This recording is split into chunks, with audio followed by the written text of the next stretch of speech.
Welcome to web સંકુલ મિત્રો, તમામ વિદ્યાર્થી મિત્રોનું હાર્દિક સ્વાગત કરું છું આજના આ સેશનમાં. વેલકમ ટુ વેબ સંકુલ મિત્રો, હું આપ તમામ વિદ્યાર્થી મિત્રોનું હાર્દિક સ્વાગત કરું છું. નદીની આ સિરીઝ ચાલી રહી છે અને નદીના સિરીઝના લેક્ચર નંબર 3 માં આપ તમામનું હાર્દિક સ્વાગત છે. દોસ્તો, આગળના લેક્ચરમાં આપણે નદી તંત્ર વિશે સમજી ગયા. નદી કેને કહેવાય, નદી તંત્ર કેને કહેવાય. ગુજરાત છે તો ગુજરાતમાં કેટલા પ્રકારની નદીઓ, મતલબ કે ક્લાસિફિકેશન કદાચ કર્યું તો કઈ કઈ પ્રકારની નદીઓ કયા કયા વિસ્તારમાં વહેતી નદીઓ છે ગુજરાતની, ભારતની અને વિશ્વની સૌથી મોટી અને લાંબી નદીઓ વિશે વાત કરી. સાથોસાથ વિશ્વની કોઈ એવી નદીઓ કે જેનું મહત્વ છે દોસ્તો, તો એવી નદીઓને પણ આપણે ભણ્યા છીએ દોસ્તો. ત્યારબાદ બીજા લેક્ચરમાં આપણે વાત કરી હતી સૌરાષ્ટ્રના નદી તંત્રની, અને એ સૌરાષ્ટ્રના નદી તંત્રમાં ઉત્તર તરફ, દક્ષિણ તરફ, પૂર્વ તરફ અને પશ્ચિમ તરફ વહેનારી જે નદીઓ છે એ નદીઓને આપણે ભણ્યા બાદ હવે આપણે તળ ગુજરાતના નદી તંત્રમાં પ્રવેશ કરી ચૂક્યા છીએ દોસ્તો. તો તળ ગુજરાતના નદી તંત્રમાં જ્યારે આપણે સમજવું હોય, જ્યારે આપણે ભણવું હોય, ત્યારે 100% આપણે પહેલા તો એનું ક્લાસિફિકેશન સમજવું જોઈએ કે સાહેબ તળ ગુજરાતનું નદી તંત્ર છે ને કેટલા ભાગમાં વહેંચાય છે. તો તળ ગુજરાતના નદી તંત્રને આપણે 3 ભાગમાં વહેંચીએ છીએ. સાહેબ તળ ગુજરાતનું નદી તંત્ર જે છે 3 ભાગમાં વહેંચાય છે. તમે કીધું, અમે માની લીધું, પણ આ ભાગ કયા છે 3? તો એક છે ઉત્તર ગુજરાતનું નદી તંત્ર, એક છે મધ્ય ગુજરાતનું નદી તંત્ર અને એક છે દક્ષિણ ગુજરાતનું નદી તંત્ર. આ બધું ભેગું થાય તો એને આપણે શું કહીએ છીએ? આ બધું ભેગું થાય તો એને આપણે કહીએ છીએ તળ ગુજરાતનું નદી તંત્ર. કેનું નદી તંત્ર છે? તળ ગુજરાતનું નદી તંત્ર છે. તો એ તળ ગુજરાતના નદી તંત્રમાં દોસ્તો આપણે સૌપ્રથમ શરૂઆત ક્યાંથી કરવી જોઈએ? તો કે ઉત્તર ગુજરાતના નદી તંત્રથી. તો ચાલો શરૂઆત કરીએ દોસ્તો. ઉત્તર ગુજરાતના નદી તંત્રમાં સૌથી પહેલી નદીની જો કદાચ આપણે વાત કરી હોય તો એ નદી કઈ છે? એ નદીનું નામ છે બનાસ. કઈ નદી છે દોસ્તો? બનાસ. ઓકે, એક માહિતી તમને આપું છું, એ યાદ રાખજો. નદી જે છે એ નદી નોર્મલી ક્યાં જઈને મળતી હોય છે? કોઈ એક વોટર બોડીને મળતી, કોઈ સમુદ્રને જઈને મળતી હોય છે, રાઈટ? પણ જો કોઈ નદી સમુદ્રને મળતા પહેલા, મળતા પહેલા કોઈ જમીન ભાગમાં સમાઈ જાય છે તો તેવી નદીને આપણે અંતઃસ્થ નદી કહીએ છીએ. શું કહીએ છીએ દોસ્તો? અંતઃસ્થ નદી કહીએ છીએ. અથવા તો આને આપણે કુંવારિકા નદી કહીએ છીએ. કેવી નદી કહીએ છીએ? કુંવારિકા નદી કહીએ છીએ. દોસ્તો, નદી જ્યાંથી ઉદ્ભવે છે એને નદીનું મૂળ કહીએ છીએ. નદી જ્યાં અંત પામે છે એને નદીનું મુખ કહીએ છીએ, બરાબર? હવે આ મૂળથી લઈ અને મુખ સુધી જો ગુરુત્વાકર્ષણમાં વહેતો જે પ્રવાહ છે દોસ્તો, એ પ્રવાહ જો સમુદ્ર સુધી પહોંચે છે તો એના વિવાહ સમુદ્ર સાથે થયા છે એમ આપણે કહી શકીએ. પણ જો સમુદ્રને મળતા પહેલા કોઈ જમીન ભાગમાં સમાઈ ગઈ દોસ્તો, તો એવી નદીને આપણે અંતઃસ્થ કહીએ છીએ. સાહેબ, અંતઃસ્થ એટલે શું? નદીનો અંત ક્યાં થવો જોઈએ? તો કે સાહેબ સમુદ્રમાં થવો જોઈએ. પરંતુ નદીનો અર્થ સમુદ્રમાં થયો તો કે અંત સમુદ્રમાં થયો તો કે નથી થયો સાહેબ. તો કઈ જગ્યાએ થયો? કોઈ જમીન ભાગમાં સમાઈ ગયો છે. અને એટલા જ માટે જે જગ્યા પર અંત થવો જોઈએ એની પહેલા નદીનો અસ્ત થઈ ગયો. નદીનો શું થઈ ગયો દોસ્તો? નદીનો અસ્ત થઈ ગયો. એટલા માટે એને આપણે અંતઃસ્થ અથવા તો કુમારિકા કહીએ છીએ. બીજી પણ વાત અહીંયાથી જ આપણે લઈ લઈએ સાહેબ. 2 પ્રકારની નદીઓ જે છે ગુજરાતમાં આવે છે. એક છે પ્રાંતીય નદી અને એક છે પરપ્રાંતીય નદી. એક છે પ્રાંતીય અને બીજી છે પરપ્રાંતીય. સાહેબ, આ પ્રાંતીય અને પરપ્રાંતીય એટલે શું વળી? પ્રાંતીય કેને કહેવાય? પરપ્રાંતીય નદી જે છે એ કેને કહેવાય છે? તો જો પ્રાંતીય નદી એટલે શું? તો કે પ્રાંતીય નદી એટલે ગુજરાતમાં જ વહેનારી કોઈ નદી છે, ગુજરાતમાં જ જેનો ઉદ્ભવ છે, એવી નદીને આપણે પ્રાંતીય નદી કહીએ છીએ. જ્યારે કોઈ નદી ગુજરાત રાજ્યની બહાર કોઈ બીજા રાજ્યમાંથી કે કોઈ બીજા દેશમાંથી ઉદ્ભવી અને ગુજરાતમાં પ્રવેશે છે તો એને આપણે પરપ્રાંતીય કહીએ. સાહેબ, લગભગ તળ ગુજરાતની મેક્સિમમ નદીઓ જે છે એ પરપ્રાંતીય છે. સૌરાષ્ટ્રની નહીં હોય, કારણ કે સૌરાષ્ટ્ર જે છે, સૌરાષ્ટ્ર ઊંધી રકાબી જેવો એની રચના, રાઈટ? આવી રીતના કંઈક. અને એટલા જ માટે સૌરાષ્ટ્રના મધ્યમાંથી જ તે નદીઓ નીકળતી હતી અને રેડિકલ જે કેન્દ્રનો ત્યાગ કરીને વહેતી હતી અને એને આપણે ત્રિજ્યાકાર નદી તંત્ર પણ કીધું. જ્યારે તળ ગુજરાત તમે જોઈ શકો છો કે આ ગુજરાતની બોર્ડર છે અને આ ગુજરાતની બોર્ડર જે છે, અહીંયા ઉપર રાજસ્થાન નામનું રાજ્ય છે, અહીંયા મધ્યપ્રદેશ નામનું રાજ્ય છે, અહીંયા મહારાષ્ટ્ર નામનું રાજ્ય છે. તો રાજસ્થાન, મધ્યપ્રદેશ, મહારાષ્ટ્ર વગેરે જેવા રાજ્યોમાંથી ગુજરાતમાં ઘણી બધી નદીઓ પ્રવેશે છે. એટલે એનો ઉદ્ભવ ક્યાં છે? બીજા રાજ્યમાં છે, ગુજરાતમાં પ્રવેશે છે, એટલા માટે એને આપણે પરપ્રાંતીય નદી કહીએ છીએ. કેવી નદી કહીએ છીએ દોસ્તો? એને આપણે પરપ્રાંતીય નદીના નામે ઓળખીએ છીએ. ચલો સાહેબ, તો સફર શરૂ થઈ જાય. સૌથી પહેલી નદી એટલે બનાસ નદી. બનાસ નદી વિશે જે પણ ડિટેલ ભેગી કરવી છે, બધી જ ડિટેલ આપણે અહીંયા લેવાની છે. સૌથી પહેલો પ્રશ્ન થાય કે સાહેબ, બનાસ નામની નદીનું ઉદ્ભવ સ્થાન ક્યાંથી છે? તો બનાસ એક પરપ્રાંતીય નદી છે. બનાસ નદી કેવી છે?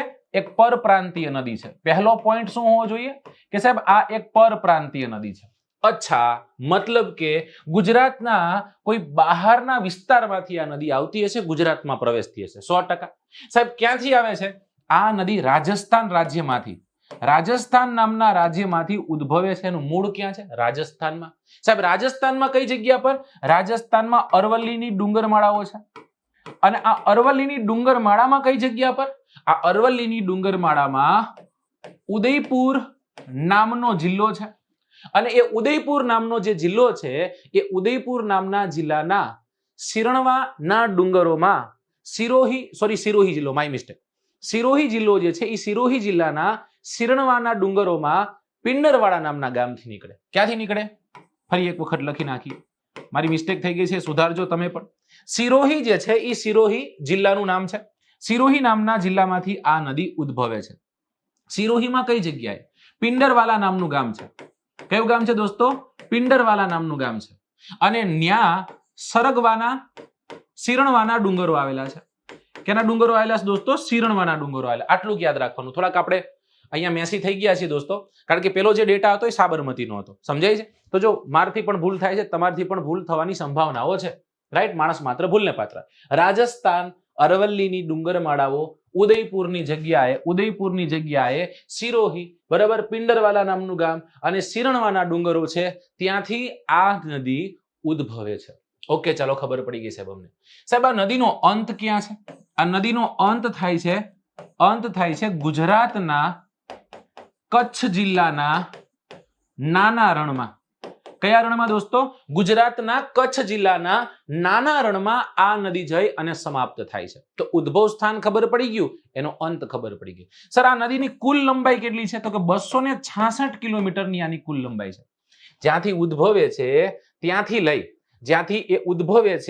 ત્યાંથી લઈ અને કચ્છના નાના રણમાં જઈને સમાપ્ત થાય ત્યાં સુધી આ નદી 266 કિલોમીટર જેટલો મજર ભાંગે છે. ઓકે સાહેબ, સમજાઈ ગયું. સાહેબ આ નદી નું કોઈ પ્રાચીન નામ છે? આ નદીને પરણાસાના નામે ઓળખેલી છે. કેના નામે ઓળખેલી દોસ્તો? પરણાસાના નામે બનાસ નામની નદીને આપણે ઓળખીએ છીએ. સાહેબ આ નદીની કોઈ વિશેષતા? આ નદીની વિશેષતા એ છે કે ગુજરાતની સૌથી મોટી અંતઃસ્થ નદી છે. ગુજરાતની સૌથી મોટી અંતઃસ્થ નદી છે. ઓકે, ચલો સાહેબ, આટલી ડિટેલ અમારી પાસે છે. વિવિધ ડિટેલ હજી જે આપણે ભેગું કરવું છે. સિરણવાના ડુંગરમાંથી નીકળ્યો છે દોસ્તો, રાઈટ? પિંડરવાલા નામનું ગામ છે. કયું ગામ છે? પિંડરવાલા નામનું ગામ છે સાહેબ. સિરોહી નામનો જિલ્લો છે. આ સિરોહી નામના જિલ્લાના પિંડરવાલા ગામના અરવલ્લીની ગિરિમાળાના સિરણવાના ડુંગરમાંથી નદી આવી. નદી આવતા જ સૌથી પહેલા કયા રાજ્યમાં પ્રવેશ છે એવો પ્રશ્ન પૂછે તો યાદ રાખજો, બનાસકાંઠા નામના રાજ્યમાં પહેલા પ્રવેશ. બનાસકાંઠા જે જિલ્લો છે દોસ્તો, એ બનાસકાંઠા જિલ્લામાં પ્રથમ એ અવતરે છે. બનાસકાંઠા જિલ્લાને મૂકી અને એ મહેસાણામાં જાય છે. મહેસાણામાંથી એ પાટણમાં જાય છે અને પાટણ થઈ અને નદીનો અંત જે છે એ નદીનો અંત ક્યાં થઈ જવાનો છે? અંત થઈ જવાનો છે કચ્છના નાના રણમાં. સાહેબ નાના રણમાં જ્યારે એ નદી આવે છે, મતલબ કે અંત પામવા માટે આવે છે, ત્યારે પાટણથી જ તે એ બે ફાંટાઓમાં વિભાજિત થઈ જાય છે. પાટણથી જ તે એ બે ફાંટાઓમાં વિભાજિત થઈ જાય છે. એક ફાંટો છે એ ફાંટાને આપણે કહીએ છીએ વારાહીનો ફાંટો. કયો ફાંટો છે? એક ફાંટો છે જેને આપણે કહીએ છીએ વારાહીનો ફાંટો, બરાબર. જ્યારે બીજો ફાંટો છે એને આપણે કહીએ છીએ સાંતલપુરનો ફાંટો. તો સાંતલપુર અને વારાહી જેવા બે ફાંટાઓમાં પ્રવાહિત થઈ નદીનો અંત કચ્છના નાના રણમાં થાય છે. ઉદ્ભવી ક્યાંથી? સિરણવા ડુંગર, સિરોહી જિલ્લો, પિંડરવાલા નામનું ગામ બનાસકાંઠા જિલ્લામાં આવી. ત્યાંથી મહેસાણા નદી પાટણમાં ગઈ, વારાહી થઈ, સાંતલપુર અને વારાહી જેવા બે ફાંટાઓમાં વહી અને નાના રણમાં નદીનો અંત થઈ ગયો છે. ચલો સાહેબ, હજી આમાં કઈ ડિટેલ હોય તો બધી જ ડિટેલને ભેગી કરવાની છે. નદીઓને હું કહું ને એટલા પ્રશ્ન પૂછવાના. હવે એનો પ્રશ્ન એવો નીકળશે કે સાહેબ આની કોઈ સહાયક નદી ખરી? તો આની સહાયક નદી છે. આની સહાયક નદીઓના નામ જણાવો તો આની સહાયક નદીનું નામ કહેજો સાહેબ. સૌથી પહેલા આ નદીને જમણા કાંઠે રાજસ્થાનમાંથી જ તે ઉદ્ભવી એક નદી જમણા કાંઠે આવીને મળે છે અને જમણા કાંઠે જે નદી આવીને મળે છે એ નદીનું નામ છે સિપ્રુ. કઈ નદી છે દોસ્તો? સિપ્રુ. જ્યારે એક બીજી નદી બનાસકાંઠા જિલ્લામાંથી ઉદ્ભવે છે. એ રાજસ્થાનમાંથી નથી ઉદ્ભવતી, બનાસકાંઠા જિલ્લામાંથી ઉદ્ભવે છે અને ડાબા કાંઠે મળે છે. કોને? બનાસને મળે છે. અને આ નદીનું નામ શું છે? આ નદીનું નામ છે બાલારામ.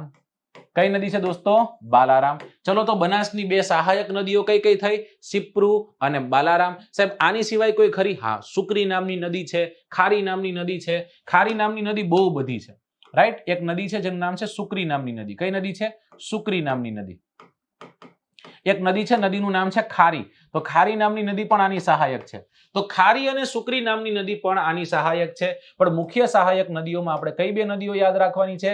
એક યાદ રાખીશું સિપ્રુ અને એક યાદ રાખીશું બાલારામ. દોસ્તો, સિપ્રુ નામની નદીની ઉપર એક બંધ બાંધવામાં આવ્યો છે અને એ બંધનું નામ છે સિપ્રુ બંધ. બરાબર. આ પ્રશ્ન જે છે એ પ્રશ્ન જ્યાં સુધી મને યાદ છે ત્યાં સુધી RMC ની એક્ઝામમાં પ્રશ્ન હતો કે સિપ્રુ બંધ કયા જિલ્લામાં છે. બહુ ઈઝી હતો, બનાસકાંઠા જિલ્લામાં થાય. સમજાય છે? હવે આવ્યું બાલારામ. સિપ્રુ જે જગ્યા પર મળે છે એના તે થોડાક અંતરવાસમાં અને બાલારામ જ્યાં મળે છે એના તે થોડાક અંતરવાસમાં બે મુખ્ય સિટીઓ આપણને જોવા મળશે. બનાસકાંઠા જિલ્લાના બે મુખ્ય સિટી અહીંયા આપણને જોવા મળશે. સાહેબ આ બે સિટીઓ કયા કયા છે? બે સ્થળ કયા કયા છે? તો જો જે જગ્યા પર સિપ્રુ મળે છે ને એની બાજુમાં તમને ડીસા નામનું એક સ્થળ જોવા મળશે, રાઈટ. જ્યારે બાલારામ નામની નદી જ્યારે બનાસને મળે ત્યાં એ જે બંનેનો સંયોગ થાય છે એની પહેલા ઉપરવાસમાં આપણને અહીંયા એક શહેર જોવા મળશે જેનું નામ છે પાલનપુર. બનાસકાંઠાનું મુખ્ય મથક કયું? પાલનપુર. ડીસા અને પાલનપુર. અતરિયા અતરના સોદા ન કીજીએ, અતરિયા અતર તો એમ નેમ દીજીએ, રાઈટ. એવી એક નદી, બનાસ નામની નદી સિરોહી નામના જિલ્લાના પિંડરવાલા નામના ગામથી, શિરણવા નામના ડુંગરથી ઉદ્ભવે છે. અંત એનું નાના રણમાં વારાહી અને સાંતલપુર નામના બે ફાંટાઓથી 266 કિલોમીટરનો એનો મજર છે, એટલે કે એનો અંતર છે સાહેબ. સહાયક નદીમાં સિપ્રુ છે, સુક્રી છે, બાલારામ છે, ખારી છે. સિપ્રુ નામની નદી જ્યાં મળે ત્યાં આપણને ડીસા જોવા મળ્યું. બાલારામ જ્યાં મળ્યું દોસ્તો ત્યાં આપણને પાલનપુર જોવા મળ્યું. બનાસકાંઠા, મહેસાણા, પાટણ અને કચ્છ જેવા જિલ્લાઓમાંથી આ નદી પ્રવાહિત થાય છે. સાહેબ જેટલી ડિટેલ છે એ ભેગી કરી લઈએ. આ મુખ્ય નદી કઈ છે? આપણે લગન કોના છે? લગન તો સાહેબ બનાસ નામની નદીના છે. તો બનાસ નામની નદીની ઉપર કોઈ બંધ બાંધેલો ખરો? તો કે હા, એની ઉપર એક બંધ બંધાયો છે અને એ બંધનું નામ છે દાંતીવાડા. કયો બંધ છે દોસ્તો? દાંતીવાડા. દાંતીવાડા જ્યારે આપણને યાદ આવે એટલે તરત આપણને કૃષિ યુનિવર્સિટી યાદ આવે કે સાહેબ દાંતીવાડા કૃષિ યુનિવર્સિટી. ગુજરાતમાં કુલ 4 કૃષિ યુનિવર્સિટી છે. દાંતીવાડા કૃષિ યુનિવર્સિટી જે આપણને બનાસકાંઠામાં જોવા મળશે, રાઈટ. પછી આપણને એક જોવા મળશે જુનાગઢ ખાતે, બરાબર, જુનાગઢ કૃષિ યુનિવર્સિટી, બરાબર. પછી એક આપણને જોવા મળશે નવસારી ખાતે કૃષિ યુનિવર્સિટી, રાઈટ. તો એ 4 કૃષિ યુનિવર્સિટીઓ જે છે એ પૈકીની એક કૃષિ યુનિવર્સિટી દાંતીવાડા કૃષિ યુનિવર્સિટી છે. કઈ જગ્યા પર જોવા મળશે? આપણને આ દાંતીવાડા બંધ નજીકના જ વિસ્તારમાં આપણને જોવા મળશે અને દાંતીવાડા નામનો બંધ. હવે સાહેબ અહીં એક પ્રશ્ન પૂછું તમને કે દાંતીવાડા નામનો બંધ છે એ કોના સમયમાં આ બંધનું કામકાજ શરૂ થાય છે? તો તમે કહેશો કે સાહેબ દાંતીવાડા બંધ કોના સમયમાં બન્યો? એ મારે એક નાનકડો એવો પ્રશ્ન તમારી સમક્ષ મૂક્યો છે. સાથોસાથ તમારે મને એ પણ આન્સર કરો. હું હમણાં તમારો લેક્ચર ખતમ થાય એટલે તમારે સાથે સાથે ક્યાંક એ આન્સર જે છે આન્સર ટીક કરવાના છે, ક્યાંક લખવાનું છે, બરાબર. હું તમને સમજાવતો જઈશ, બરાબર. છેલ્લે આનો હું તમને આન્સર કરીશ. તો દાંતીવાડા બંધ જે છે, દાંતીવાડા બંધ એટલે સાહેબ બનાસ નામની નદી પર બંધાયેલો સૌથી મોટો બંધ છે. ચલો સાહેબ કમ્પ્લીટ થઈ ગયું, આટલું અમને સમજાઈ ગયું, બરાબર. ચલો ને કહી દો, બળવંતરાય મહેતાના સમય દરમિયાન અહીંયા આ બંધ જે છે એ બંધનું નિર્માણ કામ થયું હતું. કઈ રીતના છે? ઈસવીસન 1958ની સાલ, ઈસવીસન 1958ની સાલમાં આ બંધ બનાવવાની પરમિશન મળે છે. પરંતુ બંધ બને છે ક્યારે આ ડેટા તમારા પાસે નહીં હોય કદાચ, એટલા માટે છે. ઈસવીસન 1965ની સાલમાં આ બંધનું નિર્માણ કામ થઈ જાય છે. 65ની સાલમાં કોણ હતા? તો કે બળવંતરાય મહેતા હતા. કોણ હતા દોસ્તો? બળવંતરાય મહેતા હતા. ઓકે, જ્યારે ઈસવીસન 1958 ની સાલમાં તો ગુજરાત જે છે એ ગુજરાતને ગુજરાતનું નામ નહોતું મળ્યું, ગુજરાત એક રાજ્ય તરીકે પણ અસ્તિત્વ ધરાવતું ન હતું. રાઈટ દોસ્તો, જ્યારે આપણને ડીસા શહેર યાદ આવે એટલે ડીસા યાદ આવતા જ આપણને શું યાદ આવે સાહેબ? બટેટા યાદ આવે, જેને તમે બટેકા કયો, બટાટા કયો, પોટેટો કયો, જે કયો. અને એટલા જ માટે આખા ગુજરાતમાં સૌથી વધુ બટાટાનું ઉત્પાદન અહીંયા થતું હોવાના કારણે ડીસાને બટેટા સિટીના નામે ઓળખવામાં આવે છે. રાઈટ, પોટેટો સિટી તરીકે ઓળખવામાં આવે છે. સાથોસાથ એ પણ યાદ રાખજો, આ જ ડીસા ગુજરાતનું સૌથી ગરમ શહેર છે. ગુજરાતનું સૌથી ગરમ શહેર કયું સાહેબ? એક છોકરો કે સાહેબ વઢવાણ. મેં કીધું કેમ? તો કે ત્યાં મરચા નહીં, મરચા ગરમ પડે ને એટલે. એવું નું આવે. રાઈટ, ગરમ શહેર પૂછે દોસ્તો એટલે કે સૌથી ગરમ જે ઉનાળાની ઋતુ જ્યારે આવે છે એ સમય દરમિયાન સૌથી ગરમી જે જગ્યા પર જોવા મળે છે એ જગ્યા કઈ છે?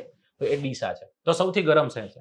સાથોસાથ આપણે યાદ રાખશું બટેટા સાથે સંકળાયેલી ક્રાંતિ છે ને ગોળ ક્રાંતિ છે. કઈ ક્રાંતિ છે? ગોળ ક્રાંતિ છે. સાથોસાથ એ પણ યાદ રાખશું કે બટેટા તો થયા જ છે, બટેટાની સાથે સાથે બાજરીનું ઉત્પાદન પણ અહીંયા ખૂબ સારું એવું થાય. તો બાજરી અને બટાટા બનાસકાંઠામાં લેવાતા મુખ્ય ધાન્ય અને મુખ્ય પાકો છે. ઓકે, બાજરી છે, મિલેટ છે, એ ધાન્ય છે, અને બાકી બટેટા જે છે તમને ખ્યાલ છે ને આપણે કંદમૂળ કહેશું. ઓકે, તો સાહેબ હજી અહીંયાથી થોડુંક ઊંડું જઈએ. બટેટા.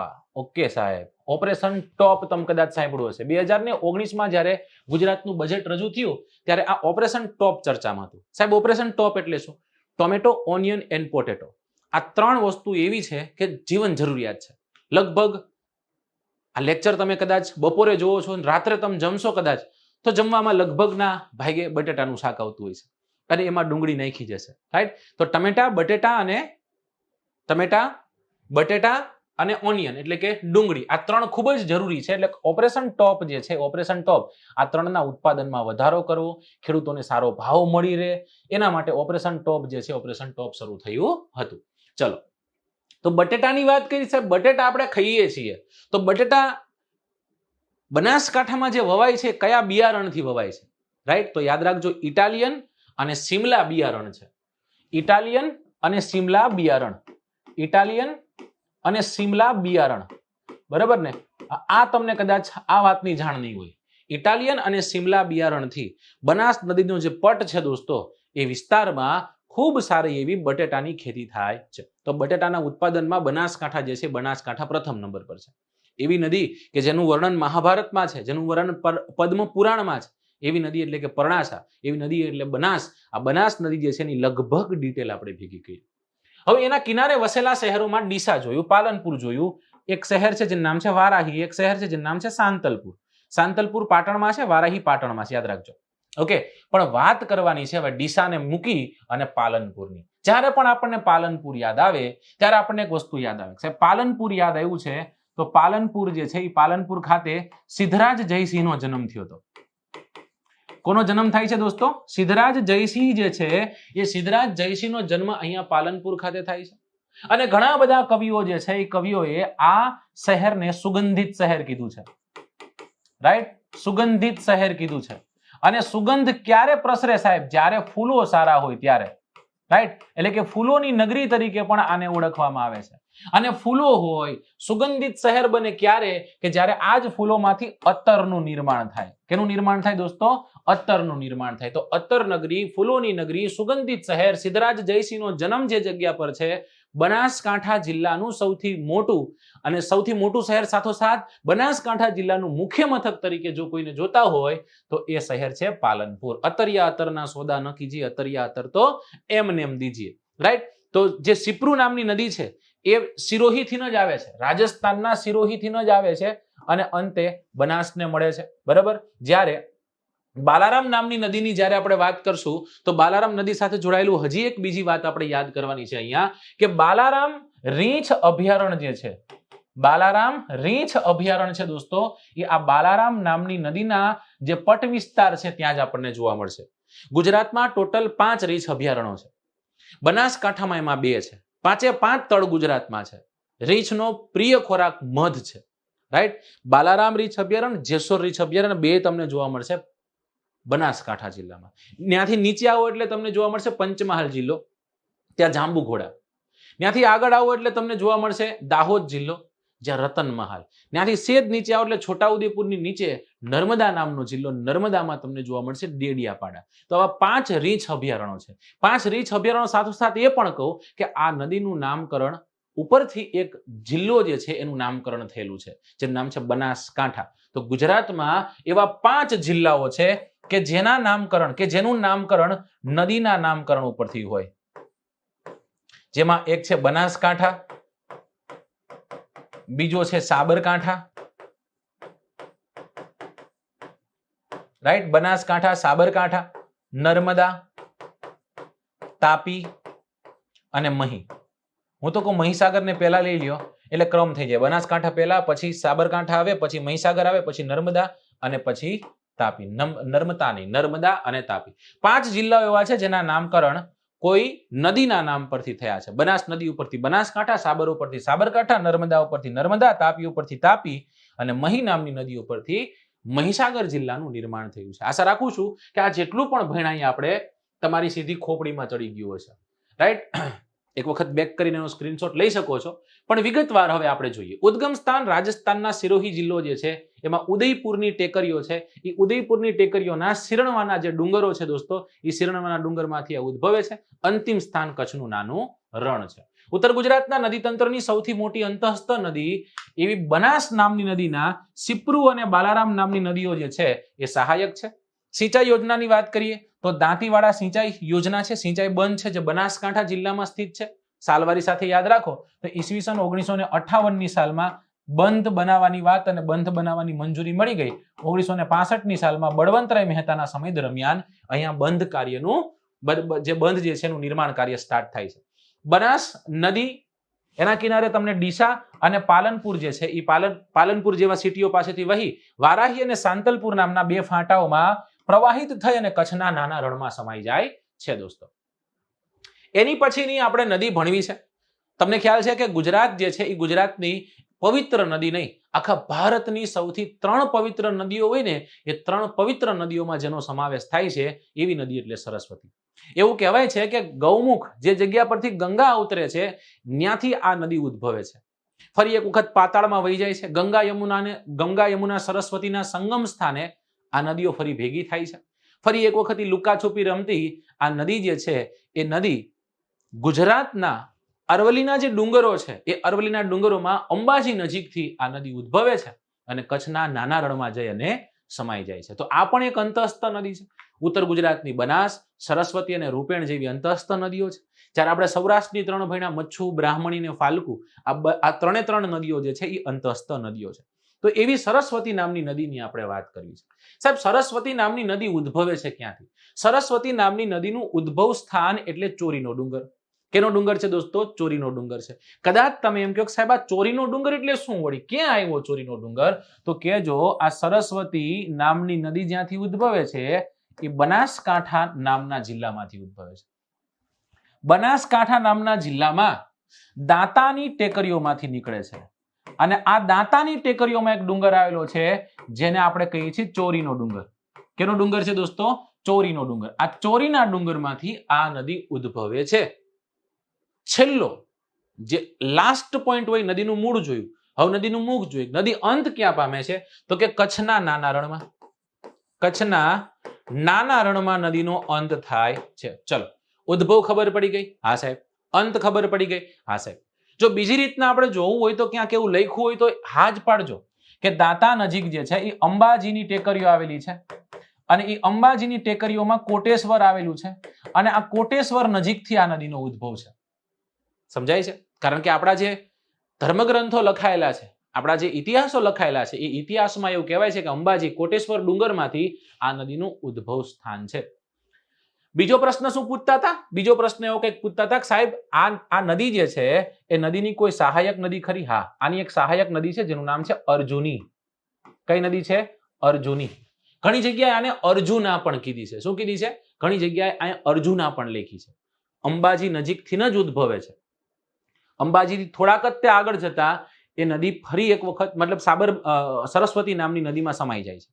ઓકે સાહેબ, આ નદી છે કેટલા જિલ્લાઓમાંથી પ્રવાહિત થાય છે? એનો પ્રવાહ ક્ષેત્ર છે કયા કયા જિલ્લાઓમાં છે અમને એ પણ જણાવજો. બનાસકાંઠા નામના જિલ્લામાંથી નદી ઉદ્ભવે છે. બનાસકાંઠા નામના જિલ્લામાંથી આગળ જતા આ નદી પાટણ જિલ્લામાં જાય છે. પાટણ જિલ્લામાંથી નદી આગળ જતા કચ્છના નાના રણમાં સમાઈ જાય છે. કચ્છના નાના રણમાં આ નદીનો અંત થઈ જાય છે. ઓકે સાહેબ, ડન, ખબર પડી ગઈ. અંત ક્યાં? કચ્છના નાના રણમાં. ઉદ્ભવ ક્યાં? ખબર પડી ગઈ. સરજી, આની ઉપર એક કોઈ બંધ હોય તો કયો. આની ઉપર એક બંધ છે અને એ બંધનું નામ છે મુક્તેશ્વર. કયો બંધ છે દોસ્તો? મુક્તેશ્વર નામના બંધનું નિર્માણ ક્યાં થયું છે એવું પૂછે તો કહેજો કે મુક્તેશ્વર નામના બંધનું નિર્માણ સરસ્વતી નામની નદી ઉપર થયેલું છે. દોસ્તો, આ મુક્તેશ્વર જે છે એ મુક્તેશ્વર એક ખૂબ સારી એવી પ્રસિદ્ધ જગ્યા છે, કારણ કે અહીંયા મુક્તેશ્વર મહાદેવનું મંદિર આવેલું છે. આ મુક્તેશ્વર એટલે શું? મુક્તિ આપે એવો ઈશ્વર. અને સાહેબ, મુક્તિ આપે એવો ઈશ્વર છે તો કોકને મુક્તિ આપી હશે ને? હા, મુક્તિ આપી છે. કોને આપી છે? એવું કહેવાય છે કે પાંડુ રાજા, આ પાંડુ રાજાનું શ્રાદ્ધ જે છે દોસ્તો, એ પાંડુ રાજાનું શ્રાદ્ધ અહીંયા કરવામાં આવ્યું હતું. કોના દ્વારા? માં કુંતા પ્લસ દ્રૌપદી પ્લસ પાંડવો. ઓકે, તો પાંડવો છે, દ્રૌપદી છે અને કુંતા છે. આ બધાએ ભેગું થઈ અને પાંડુ રાજાનું શ્રાદ્ધ કઈ જગ્યા પર કર્યું હતું? મુક્તેશ્વર ખાતે. એટલા જ માટે દોસ્તો આ સ્થળને પિતૃ તર્પણ માટે જાણીતું સ્થળ માનવામાં આવે છે. શેના માટે જાણવામાં આવે છે? પિતૃ તર્પણ માટે જાણીતું સ્થળ માનવામાં આવે છે. ઓકે, ચલો ડન સાહેબ. સાહેબ, માતૃ તર્પણ ની કઈ અમે ક્યાંક વાત સાંભળી છે. આવશે, હવરે હવરે બધું આવતા, ચિંતા કરતા નહીં. નીચે આવતા દોસ્તો બનાસકાંઠા જિલ્લામાંથી નદી ગઈ ક્યાં? નદી ગઈ પાટણમાં. જેવા પાટણમાં જાય એટલે આ નદીના કિનારે સિદ્ધપુર વસેલું છે. કયું શહેર વસેલું છે? સિદ્ધપુર નામનું શહેર વસેલું છે સાહેબ. અને સિદ્ધપુર નામનું શહેર જેવું આપણી નજરે ચડે એટલે ફરી એક વખત ઇતિહાસનો ઢગલો આપણી સામે આવે. રાઈટ સાહેબ, સિદ્ધપુર યાદ આવે એટલે સરસ્વતી નામની નદીના કિનારે વસેલું છે. સાહેબ, આ સિદ્ધપુરને શ્રી સ્થળના નામે પણ ઓળખવામાં આવે છે. કેના નામે ઓળખવામાં આવે છે? શ્રી સ્થળના નામે ઓળખવામાં આવે. સાહેબ, આ જ સિદ્ધપુર જે છે એ સિદ્ધપુરનું નામકરણ સિદ્ધરાજ જયસિંહના નામ પરથી થયું હોવાનું માનવામાં આવે છે. કોના નામ પરથી? સિદ્ધરાજ જયસિંહના નામ પરથી થયું હોવાનું માનવામાં આવે છે. જન્મ ક્યાં હતો દોસ્તો? જન્મ એનો આગળ પાલનપુરમાં જોયો. અને એવું કહેવાય છે કે સિદ્ધપુર મુકામે જ જયસિંહ જે છે જયસિંહ અવસાન પામે છે. સાલવારી કઈ હતી? તો કે સાલવારી જે છે, સાલવારી મૂકો, કાંઈ વાંધો નહીં. તિથિ કઈ હતી? તો કે મકર સંક્રાંતિના દિવસે સિદ્ધરાજ જયસિંહ મૃત્યુ પામે છે. સાહેબ, સિદ્ધપુર જ્યારે જેવું યાદ આવે એટલે આપણને બિંદુ અને અલ્પા નામના સરોવરો યાદ આવે. અને આ બિંદુ અને અલ્પા નામના સરોવરોમાં ખાસ જો કોઈ સરોવરને યાદ રાખવાનું છે તો એ બિંદુ સરોવર છે. શું કામ? કારણ કે ગુજરાતનું આ એક એવું સરોવર છે જે ભારતના 5 પવિત્ર સરોવર પૈકીનું એક છે. સાહેબ, ભારતના 5 પવિત્ર સરોવરો કયા કયા છે? તો કે બિંદુ સરોવર જે સિદ્ધપુર ખાતે છે. ઓકે, નારાયણ સરોવર જે લખપત ખાતે છે, કચ્છ. ઓકે સાહેબ, પછી પુષ્કર સરોવર જે રાજસ્થાન ખાતે. ઓકે સાહેબ, માન સરોવર જે તિબેટ ખાતે છે. ઓકે સાહેબ, અને છેલ્લું છે પંપા સરોવર જે કર્ણાટકા ખાતે છે. ક્રમમાં ગોઠવવાના કે ઉત્તરથી દક્ષિણમાં તો પહેલા માન સરોવર આવશે, ત્યારબાદ પુષ્કર સરોવર આવશે, ત્યારબાદ બિંદુ સરોવર આવશે, ત્યારબાદ નારાયણ સરોવર આવશે અને છેલ્લે પંપા સરોવર આવશે. આવી રીતના કંઈક આ સરોવરો જે છે સરોવરોનો ક્રમ છે. આ ભારતના 5 પવિત્ર સરોવરો, આ 5 પવિત્ર સરોવરો છે જે તમારી સમક્ષ અત્યારે મેં મૂક્યા છે. રાઈટ, બિંદુ, નારાયણ, પુષ્કર, માન અને પંપા જેવા સરોવરો અહીંયા છે. સાહેબ, સિદ્ધપુર જેવું યાદ આવે ને એટલે મને યાદ આવે અહીંયા ભરાતો એક મેળો જેને આપણે કાર્તિકનો મેળો કહીએ છીએ. કેનો મેળો કહીએ છીએ દોસ્તો? કાર્તિકનો મેળો કહીએ છીએ. સાહેબ, ક્યારે ભરાય? કાર્તિકનો મેળો ભરાય છે કારતક મહિનાના સુદ પક્ષની પૂનમે. કારતક સુદ પૂનમના દિવસે અહીંયા મેળો ભરાય છે. અને અહીંયા કોનું મંદિર આવેલું છે દોસ્તો? તો કે કાર્તિકેય ભગવાનનું મંદિર આવેલું છે. કોનું મંદિર આવેલું દોસ્તો? કાર્તિકેય ભગવાનનું મંદિર અહીંયા સ્થિત છે. તો ત્યાં કારતક સુદ પૂર્ણિમાના દિવસે આ મેળો ભરાય છે. અને આ મેળો શેના માટે જાણીતો છે? તો કે આ મેળો ઊંટની લેવેચ માટે જાણીતો છે. ઊંટની લેવેચ માટે જાણીતો છે ને એટલા જ માટે આને ગુજરાતનો પુષ્કર કહેવાય છે. ગુજરાતનો પુષ્કર પૂછે તો કાર્તિકનો મેળો, ગુજરાતનો મિની પુષ્કર પૂછે તો બંદરાનો મેળો. ઓકે, તો કાર્તિકનો મેળો જે છે કાર્તિકના મેળા વિશે આપણે જોયું. સાહેબ, સિદ્ધપુરમાં બીજું કંઈ ખરું? હા, ઘણું બધું છે ભાઈ. સિદ્ધપુર જેવું આપણને યાદ આવે એટલે અહીંયા બનેલું એક જબરદસ્ત એવું સ્થાપત્ય યાદ આવે, જેનું નામ છે રુદ્ર મહાલય. શું યાદ આવે? રુદ્ર મહાલય. આ રુદ્ર મહાલયનું બાંધકામ જે મૂળરાજ સોલંકીએ શરૂ કર્યું હતું અને જે ખતમ થયું હતું સિદ્ધરાજ જયસિંહના સમય દરમિયાન, અને ગુજરાતની એ સમયની સૌથી સારું જો કોઈ સ્થાપત્ય નિર્માણ થયું હોય દોસ્તો તો એ છે રુદ્ર મહાલય. અને એ રુદ્ર મહાલય પણ અહીંયા સિદ્ધપુર મુકામે જ આપણને જોવા મળશે. ત્યાંથી આગળ જઈએ, સિદ્ધપુરથી જો કદાચ આપણે આગળ જઈએ તો અહીંયા આપણને પાટણ જોવા મળશે. અને પાટણ જોઈએ એટલે ફરી એક વખત ઇતિહાસનો ઢગલો થાય. એની પાછળનું કારણ તો જણાવો સાહેબ, શું કામ ઇતિહાસનો ઢગલો થાય? તો કે 746ની સાલમાં વનરાજ ચાવડાએ પાટણને ગાદી બનાવી અને જ્યારે એનો રાજ્યાભિષેક શ્રીદેવીના હસ્તે થયો સાહેબ, રાઈટ, ત્યારથી લઈ અને મુઘલો આવે છે, ત્યારથી લઈ અને મુઘલ શાસન આવે છે સાહેબ, ત્યાં સુધી આમ જોઈએ તો પાટણ જે છે એ પાટણ મહત્વનું હતું. પણ ખાસ યાદ રાખવાનું છે કે સ્વતંત્ર સલ્તનતની ઘોષણા થાય અને સ્વતંત્ર સલ્તનતના રાજા અહેમદ શાહ બાદશાહ 1411ની સાલમાં 26મી ફેબ્રુઆરીના દિવસે જ્યારે અમદાવાદની સ્થાપના કરે ત્યાં સુધી ગુજરાતના પાટનગર તરીકે પાટણ રહે છે. તો ચાવડા વંશ છે, એની પછી સોલંકી છે, એની પછી વાઘેલા છે, એની પછી દિલ્હી સલ્તનત છે. એ તમામ સમય દરમિયાન પાટણ એક રાજધાની તરીકે રહ્યું હતું. જો સાહેબ પાટણ રાજધાની તરીકે રહ્યું હોય તો પાટણ પણ ઇતિહાસનો ઢગલો હોય સાહેબ, છે જ તે. પાટણ યાદ આવે એટલે સૌથી પહેલા મને તો પટોળું યાદ આવે. શું યાદ આવે દોસ્તો? પટોળું. એમ પૂછે પાટણની સ્થાપના ક્યારે થઈ છે? તો 746માં. પ્રશ્ન એવો પૂછે પાટણ જે છે એ પાટણ જિલ્લો ક્યારે બન્યો? 2000ની સાલમાં. કોના સમય દરમિયાન? તો કે કેશુભાઈ પટેલની સરકાર હતી એ સમય દરમિયાન એક નવનિર્મિત જિલ્લો બને છે. કોના સમય દરમિયાન? કેશુભાઈ પટેલની સરકાર દરમિયાન અહીંયા એક જિલ્લાનું નિર્માણ થાય છે. રાઈટ, એક નાનો જિલ્લો છે પણ ખૂબ સારો જિલ્લો છે. જેવું પાટણ યાદ આવે એટલે સ્થાપત્યનો ઢગલો અહીંયા પણ છે દોસ્તો. સ્થાપત્યના ઢગલાની વાત કરીએ તો અહીંયા સોલંકી વંશના એક રાજા દુર્લભ સોલંકી નામના રાજાએ એક ખૂબ સુંદર એવું સ્થાપત્ય બનાવેલું અને એને આપણે દુર્લભ સરોવરના નામે ઓળખીએ છીએ, દુર્લભ તળાવના નામે ઓળખીએ છીએ. અમુક સમયે આ તળાવ જે છે એની પાળ તૂટે છે અને એ પાળ તૂટે છે એ પાળને ફરી એક વખત સમારકામ કરાવી એ જે આખું તળાવ હતું એને અલગ હારો ઓપ આપી એક સુંદર એવું તળાવ ફરથી નવનિર્મિત બનાવે છે. અને એ રાજા હતા સિદ્ધરાજ જયસિંહ સાહેબ. અને સિદ્ધરાજ જયસિંહના સમય દરમિયાન અહીંયા આ દુર્લભ સરોવર જે છે એનું નવનિર્માણ થાય છે અને એને આપણે સહસ્ત્રલિંગ તળાવના નામે ઓળખીએ છીએ કે સરોવરના નામે ઓળખીએ છીએ. કારણ તો કે એકદમ ગોળાકાર આ તળાવ બંધાયું. એની ફરતે ફરતે 1008 જેટલા શિવલિંગો જે છે એ શિવલિંગોનું નિર્માણ કરાવ્યું એટલે તે સહસ્ત્રલિંગ કીધું એને આપણે, રાઈટ. એની ફરતે ફરતે 108 માતાજીના મંદિરો પણ બનાવ્યા. એક વિષ્ણુનું દશાવતાર મંદિર જે છે એનું પણ નિર્માણ થયું. આ જ સમય દરમિયાન સહસ્ત્રલિંગનું બાંધકામ ચાલુ હતું. એ જ સમય દરમિયાન જે ઓલા ઓડ આવ્યા હતા એમાં જસ્મા નામની ઓડણ જે છે એ જસ્મા નામની ઓડણ પર સિદ્ધરાજ જયસિંહ કાળી નજર કરે છે એવું કહેવાય છે. અને સિદ્ધરાજ જયસિંહ જે છે એ સિદ્ધરાજ જયસિંહ જસ્મા ઓડણના પતિને મારી નાખે છે અને જસ્મા ત્યાં જીભ કરડી અને પોતાની જાત જે છે પોતાની જાતને એ તળાવમાં નાખી દે છે અને જીવતી સમાધિ લે છે એવું કહેવાય છે.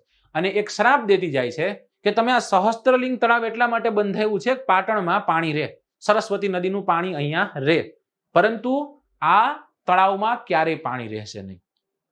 હવે શ્રાપ જે છે એ શ્રાપ તોડવો હોય તો સામે કોઈ એક એવો વ્યક્તિ જોઈએ એવું કહેવાય, રાઈટ. કોઈ એક એવો વ્યક્તિ જોઈએ જે 32 લક્ષણા પુરુષ હોય. લખણે પૂરો આપણને કે ઈ નહીં, રાઈટ. 32 લક્ષણા મતલબ કે સારા લક્ષણોનો ભરેલો પુરુષ. અને એ 32 લક્ષણા પુરુષની શોધે જાય છે દોસ્તો. એ 32 લક્ષણા પુરુષ મળે અને એનું નામ હતું વીર મેઘમાયા. વીર મેઘમાયા. અને આ વીર મેઘમાયા છે એ પોતાના પ્રાણની આહુતિ આપે. એવું કીધું 32 લક્ષણા પુરુષની જો આહુતિ આપવામાં આવે તો અહીંયા ફરી એક વખત પાણી જે છે એ પાણી ટકશે. અને વીર મેઘમાયા પોતાની જાનની આહુતિ આપે છે સાહેબ. મને જ્યાં સુધી ખ્યાલ છે ત્યાં સુધી 2019ની સાલમાં જે સમય દરમિયાન વિજયભાઈ રૂપાણીની સરકાર હતી એ સમય દરમિયાન વિજયભાઈ રૂપાણીએ એવું કીધું કે આ વીર મેઘમાયાની ડેરી જે સરસ્વતી નામની નદીના કિનારે છે એને આપણે ભવ્ય ઓપ આપીશું અને એક વખત આપણો ઇતિહાસ જે છે ને આપણે તાજો કરીશું. રાઈટ. પડી પટોળે ભાત ફાટે પણ ફીટે નહીં. રાઈટ. હવે એવું પટોળું જે છે જે બેવડી ઇક્તમાં તૈયાર થાય છે સિદ્ધરાજ જયસિંહ અને કુમારપાળના સમય દરમિયાન દોસ્તો આ પટોળું જે છે એ પટોળાનો સમય માનવામાં આવે છે અને આજે પણ આ એવું પટોળું છે જેને જીઆઈ ટેગ મળેલો છે. રાઈટ. આની કોપી જે છે એ કોપી થઈ શકે નહીં. તો પટોળાને જીઆઈ ટેગ મળેલો છે. પટોળું પાટણનું છે અને એક પદમણી નાર પાટણની. બરાબર ને. પાટણનું પટોળું અને પાટણની પદમણી નાર આ બંને જાણીતા હતા એવું કહેવાય છે. પાટણ આપણને યાદ આવે એટલે આટલું જ નહીં, આટલો જ તે ઇતિહાસ હોય, આટલા જ સ્થાપત્ય હોય તો ઠીક છે, પણ સાહેબ પાટણ યાદ આવે ને એટલે સૌથી મહત્વની વાત તો કોઈ રાણીએ બનાવેલી એક ખૂબ સુંદર એવી એક વાવ જેને આપણે રાણીની વાવના નામે ઓળખીએ છીએ, જેને આપણે રાણકી વાવના નામે ઓળખીએ છીએ સાહેબ. તો અહીંયા એક રાણકી વાવ છે. તો રાણકી વાવ પણ સરસ્વતી નદી જે છે સરસ્વતી નદી માં જ હતી, મતલબ કે સરસ્વતી નદીના જ કિનારે ક્યાંક હતી એવું કહેવાય છે.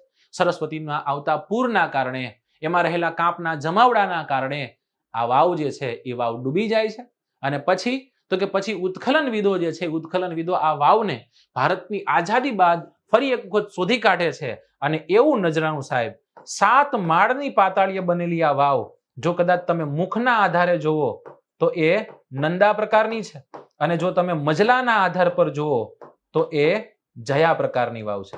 રાઈટ. નંદા, ભદ્રા, જયા અને વિજયા આ 4 મુખ્ય પ્રકારો છે. એમાં જો મુખના આધાર પર જઈએ તો નંદા પ્રકાર છે અને મજલાના આધાર પર જઈએ તો જયા પ્રકારની વાવ આપણને અહીંયા જોવા મળશે. રાણકીની વાવ બનાવી હતી કોને? રાણકી વાવ બનાવી હતી કોને કે રાણીની વાવ બનાવી હતી કોને? તો કે ભીમદેવ પહેલાના પત્ની, ભીમદેવ પ્રથમના પત્ની જેમનું નામ હતું ઉદયમતી.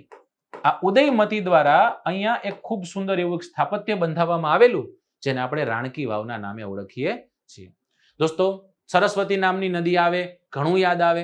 સરસ્વતી નામની નદી જેવી યાદ આવે એટલે આપણને સિદ્ધપુર યાદ આવે. સિદ્ધપુર યાદ આવે એટલે આપણને કપિલ મુનિનો આશ્રમ પણ યાદ આવે. કપિલ મુનિનો આશ્રમ આપણને યાદ આવે. આપણને બિંદુ નામનું સરોવર યાદ આવે. આ સરોવર ખાતે રેણુકાનું શ્રાદ્ધ. આ રેણુકા કોણ હતા? આ રેણુકા પરશુરામજીના માતા હતા. પરશુરામ જે છે એ પરશુરામે પોતાના માતા રેણુકાનું શ્રાદ્ધ જે છે જે જગ્યા પર કર્યું હતું એવું બિંદુ સરોવર યાદ આવે. પાટણ યાદ આવે એટલે ઘણું બધું યાદ આવે સાહેબ. એટલું બધું સાહિત્ય યાદ આવે કારણ કે સાહિત્ય જે છે એ સાહિત્યવિદ એક અહીંયા જન્મેલો અને એનું નામ છે ભાલણ. રાઈટ. ભાલણ જે છે એ ભાલણનો જન્મ અહીંયા થયેલો. ભાલણની ખડકીના નામે આજે એક સ્થાપત્ય જાણીતું છે, ઘર જાણીતું છે જે જગ્યા પર ભાલણનો જન્મ થયો હતો. પણ ભાલણ ક્યાંનો સાહેબ? તો કે ભાલણ પાટણનો. ભાલણને શું કહેવાય છે? આખ્યાનના પિતા તરીકે આપણે ઓળખીએ છીએ. કડવાબદ્ધ આખ્યાનને જો કોઈ કરનાર વ્યક્તિ હોય તો એ ભાલણ હતા. રાઈટ.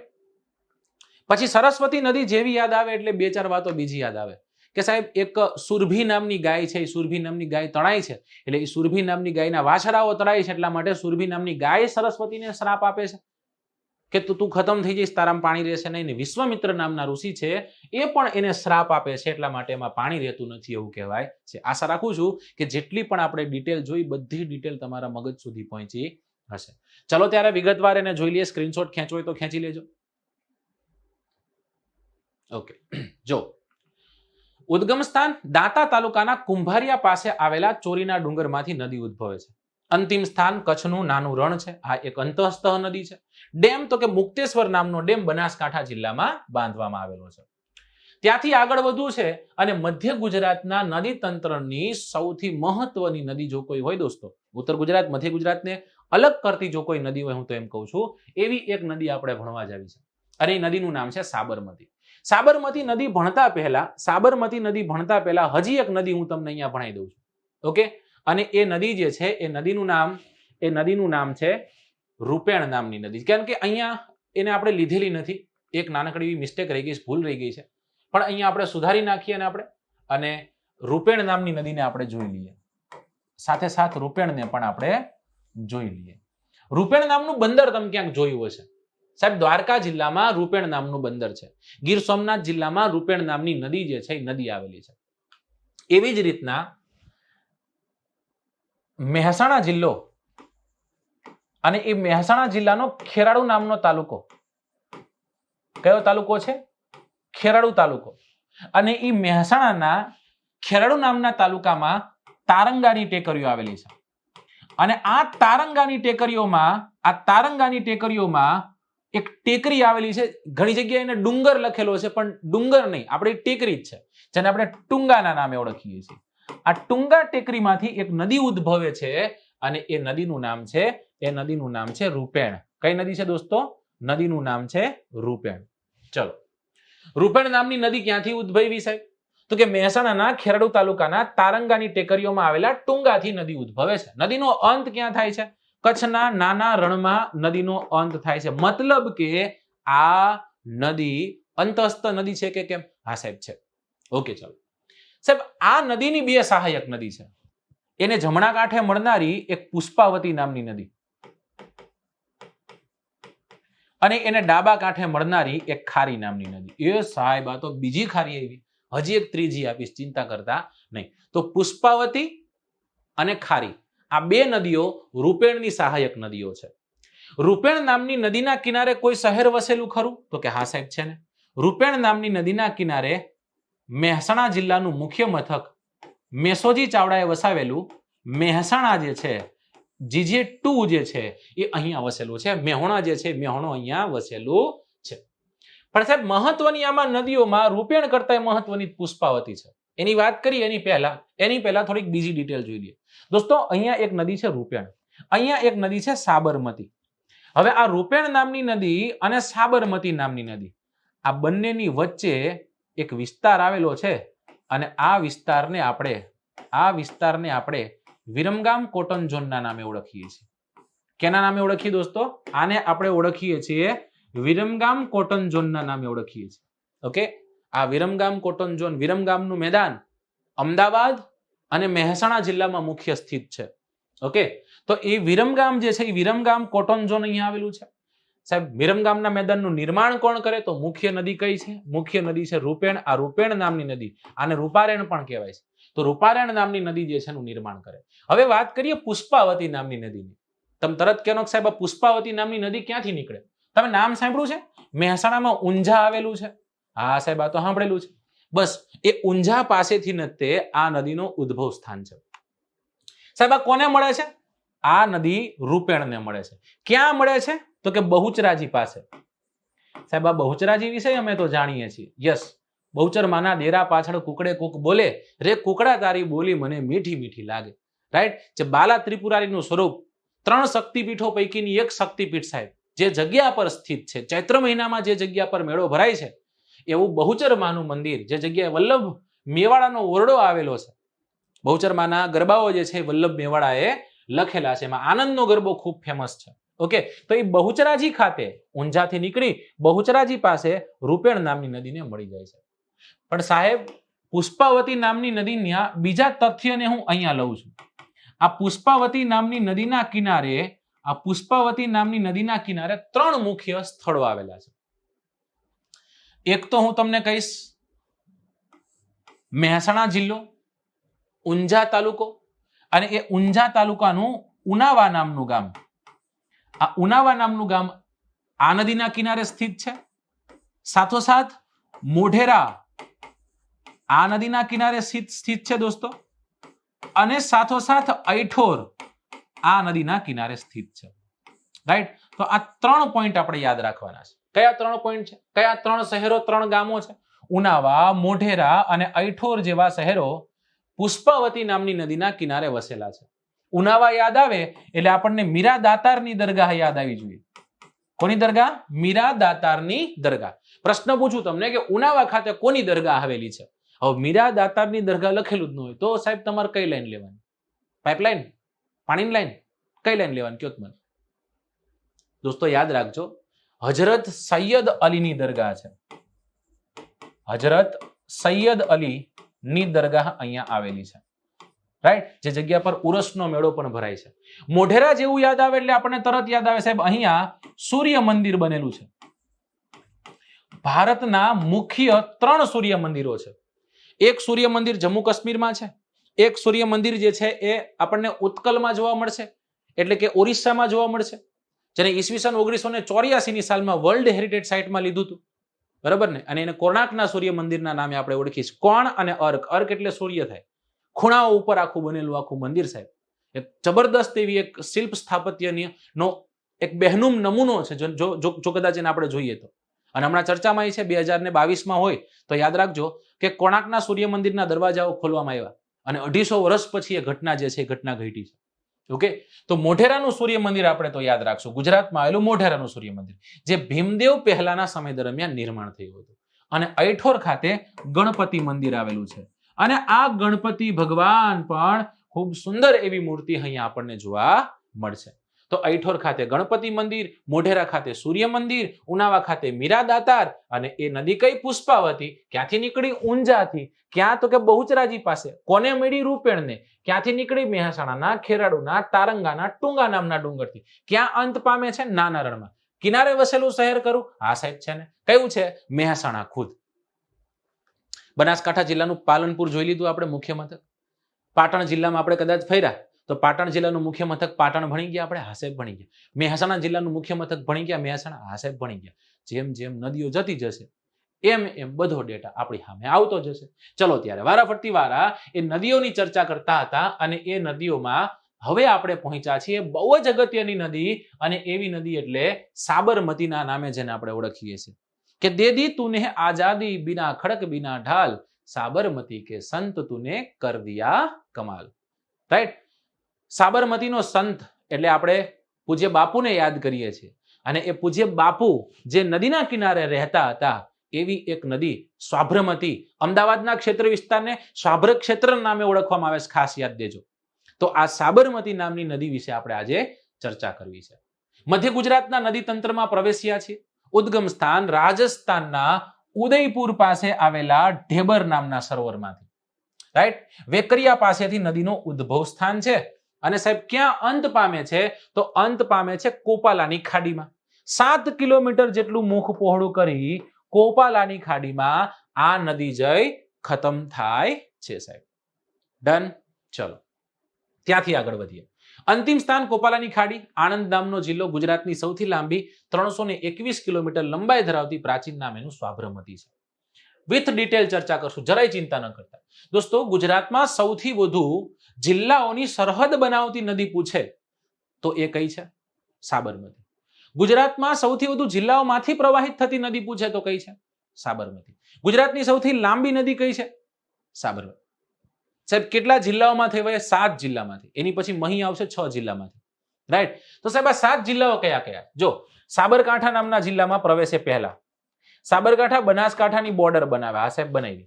એની પછી આગળ જતા મહેસાણા જિલ્લા અને સાબરકાંઠા જિલ્લાની સરહદ બનાવશે. ત્યાંથી આગળ જઈ અને એ ગાંધીનગરમાં જવાનું છે.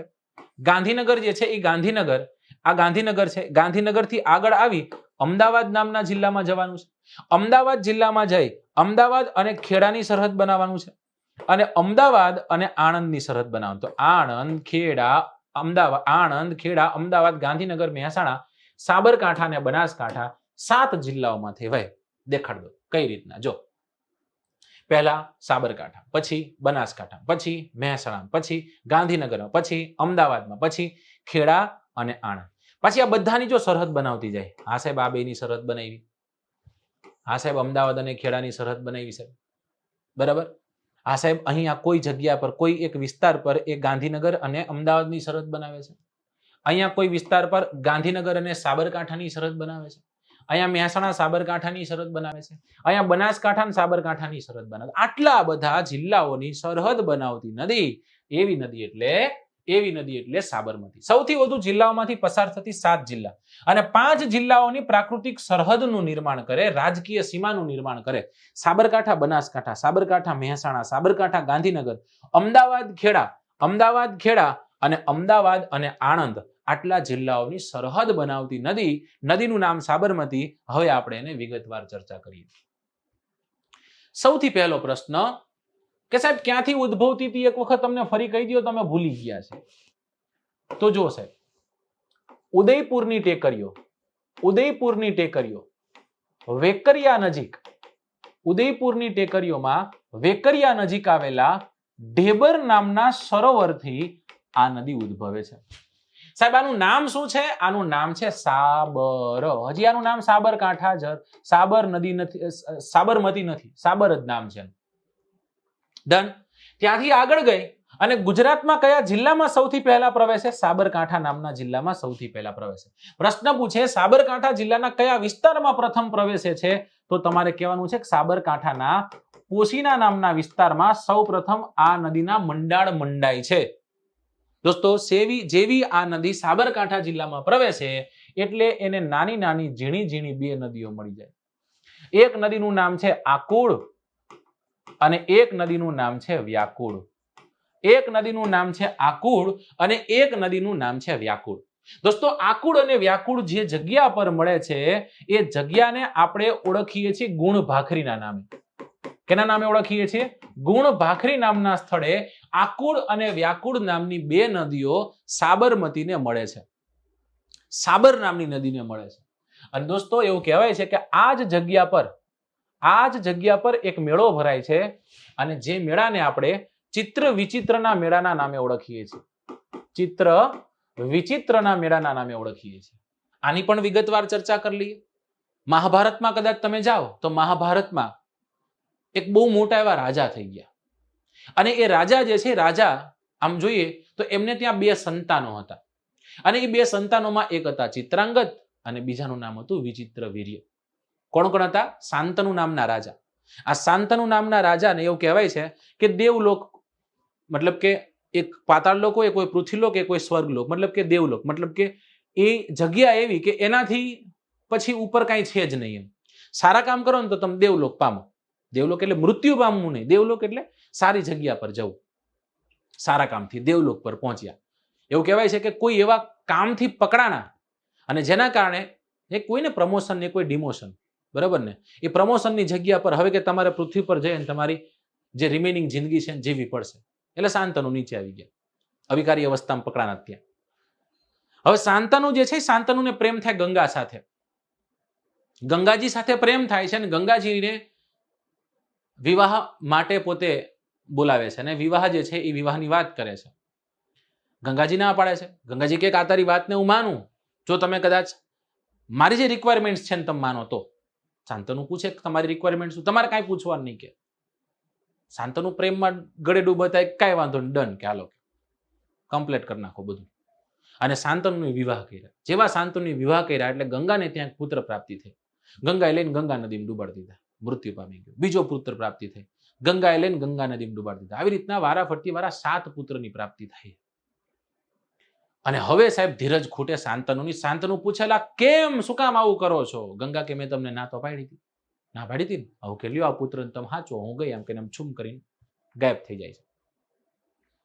હવે ગંગા જે છે એ ગંગા ગાયબ થઈ ગયા અને હવે એ શાંતનુ નામના રાજા છે, શાંતનુ નામના રાજાએ આ પુત્રને હાચવો પડશે ને. એ પુત્ર એટલે દેવવ્રત, જેને આપણે ભીષ્મ પિતાના નામે ઓળખીએ છીએ.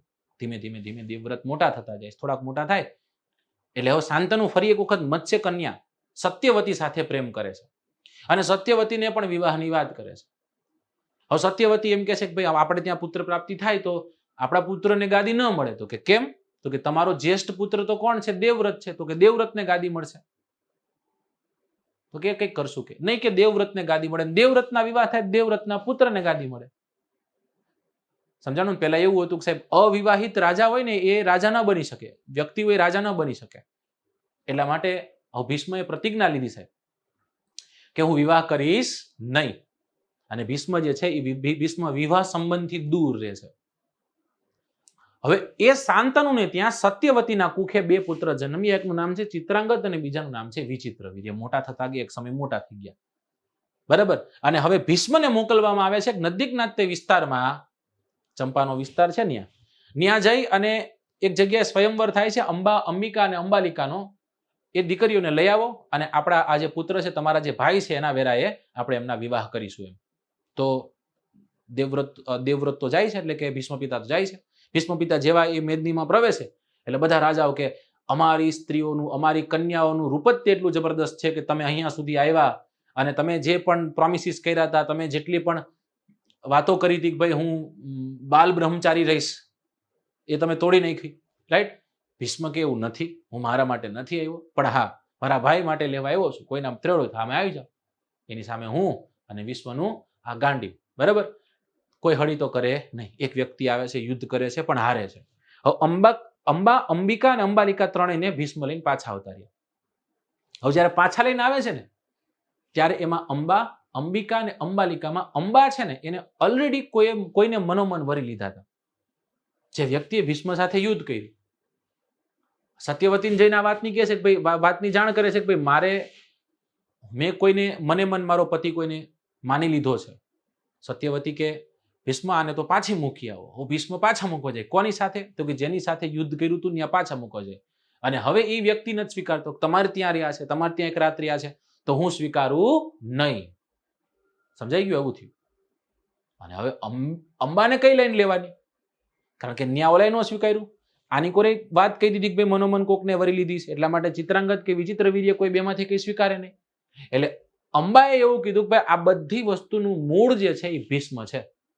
અને ભીષ્મને શ્રાપ આપે છે, ન્યાન્યાતે પોતાની જીવની આહુતિ આપે કે હું જ તારો જીવ લઈશ. અને પછી એનો જે જન્મ હોય છે, નેક્સ્ટ જન્મ જે આવે છે, પુનઃ જન્મ જે આવે છે દોસ્તો, એમાં એ શિખરણી બનીને આવે છે.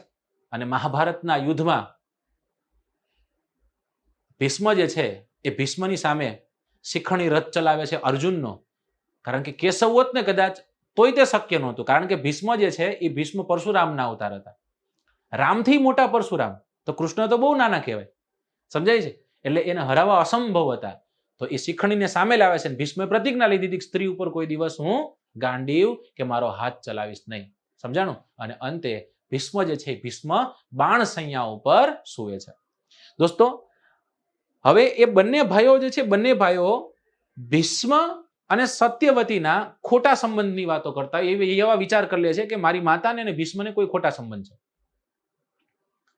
પછી ભીષ્મને ખૂબ દુઃખ લાગે છે. એ લોકોને સચ્ચાઈ પણ ખબર પડે છે કે એવું કંઈ છે નહીં. એટલા માટે બંને ભાઈઓ દુઃખી થાય છે. અને એવું કહેવાય છે કે એ પશ્ચાતાપ કરવા માટે આ ગુણભાખરી નામના સ્થળે આકુળ વ્યાકુળ અને સાબરનો જે તટ છે ત્યાં આવે છે અને પશ્ચાતાપ કરે છે, અગ્નિ સ્નાન કરે છે, પોતાની જીવની આહુતિ આપે છે.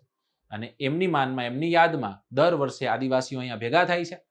અને પોતાના સ્વજનોને ગુમાવ્યા હોય દોસ્તો, તો એ સ્વજનોને ગુમાવ્યા હોય તો શ્રાદ્ધનો એક મેળો થાય છે. એટલા જ માટે આને શ્રાદ્ધનો મેળો પણ કહેવાય છે.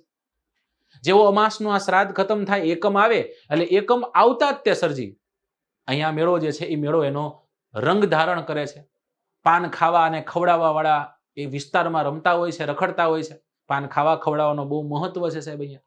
અને એવું કહેવાય કે રાજસ્થાન એના ડુંગરી ભીલો છે અને ગુજરાતના પૂર્વ કાંઠામાં રહેતા જેટલા આદિવાસીઓ છે એ લગભગ આદિવાસીઓની જન્મેદની અહીંયા ભેગી થાય છે.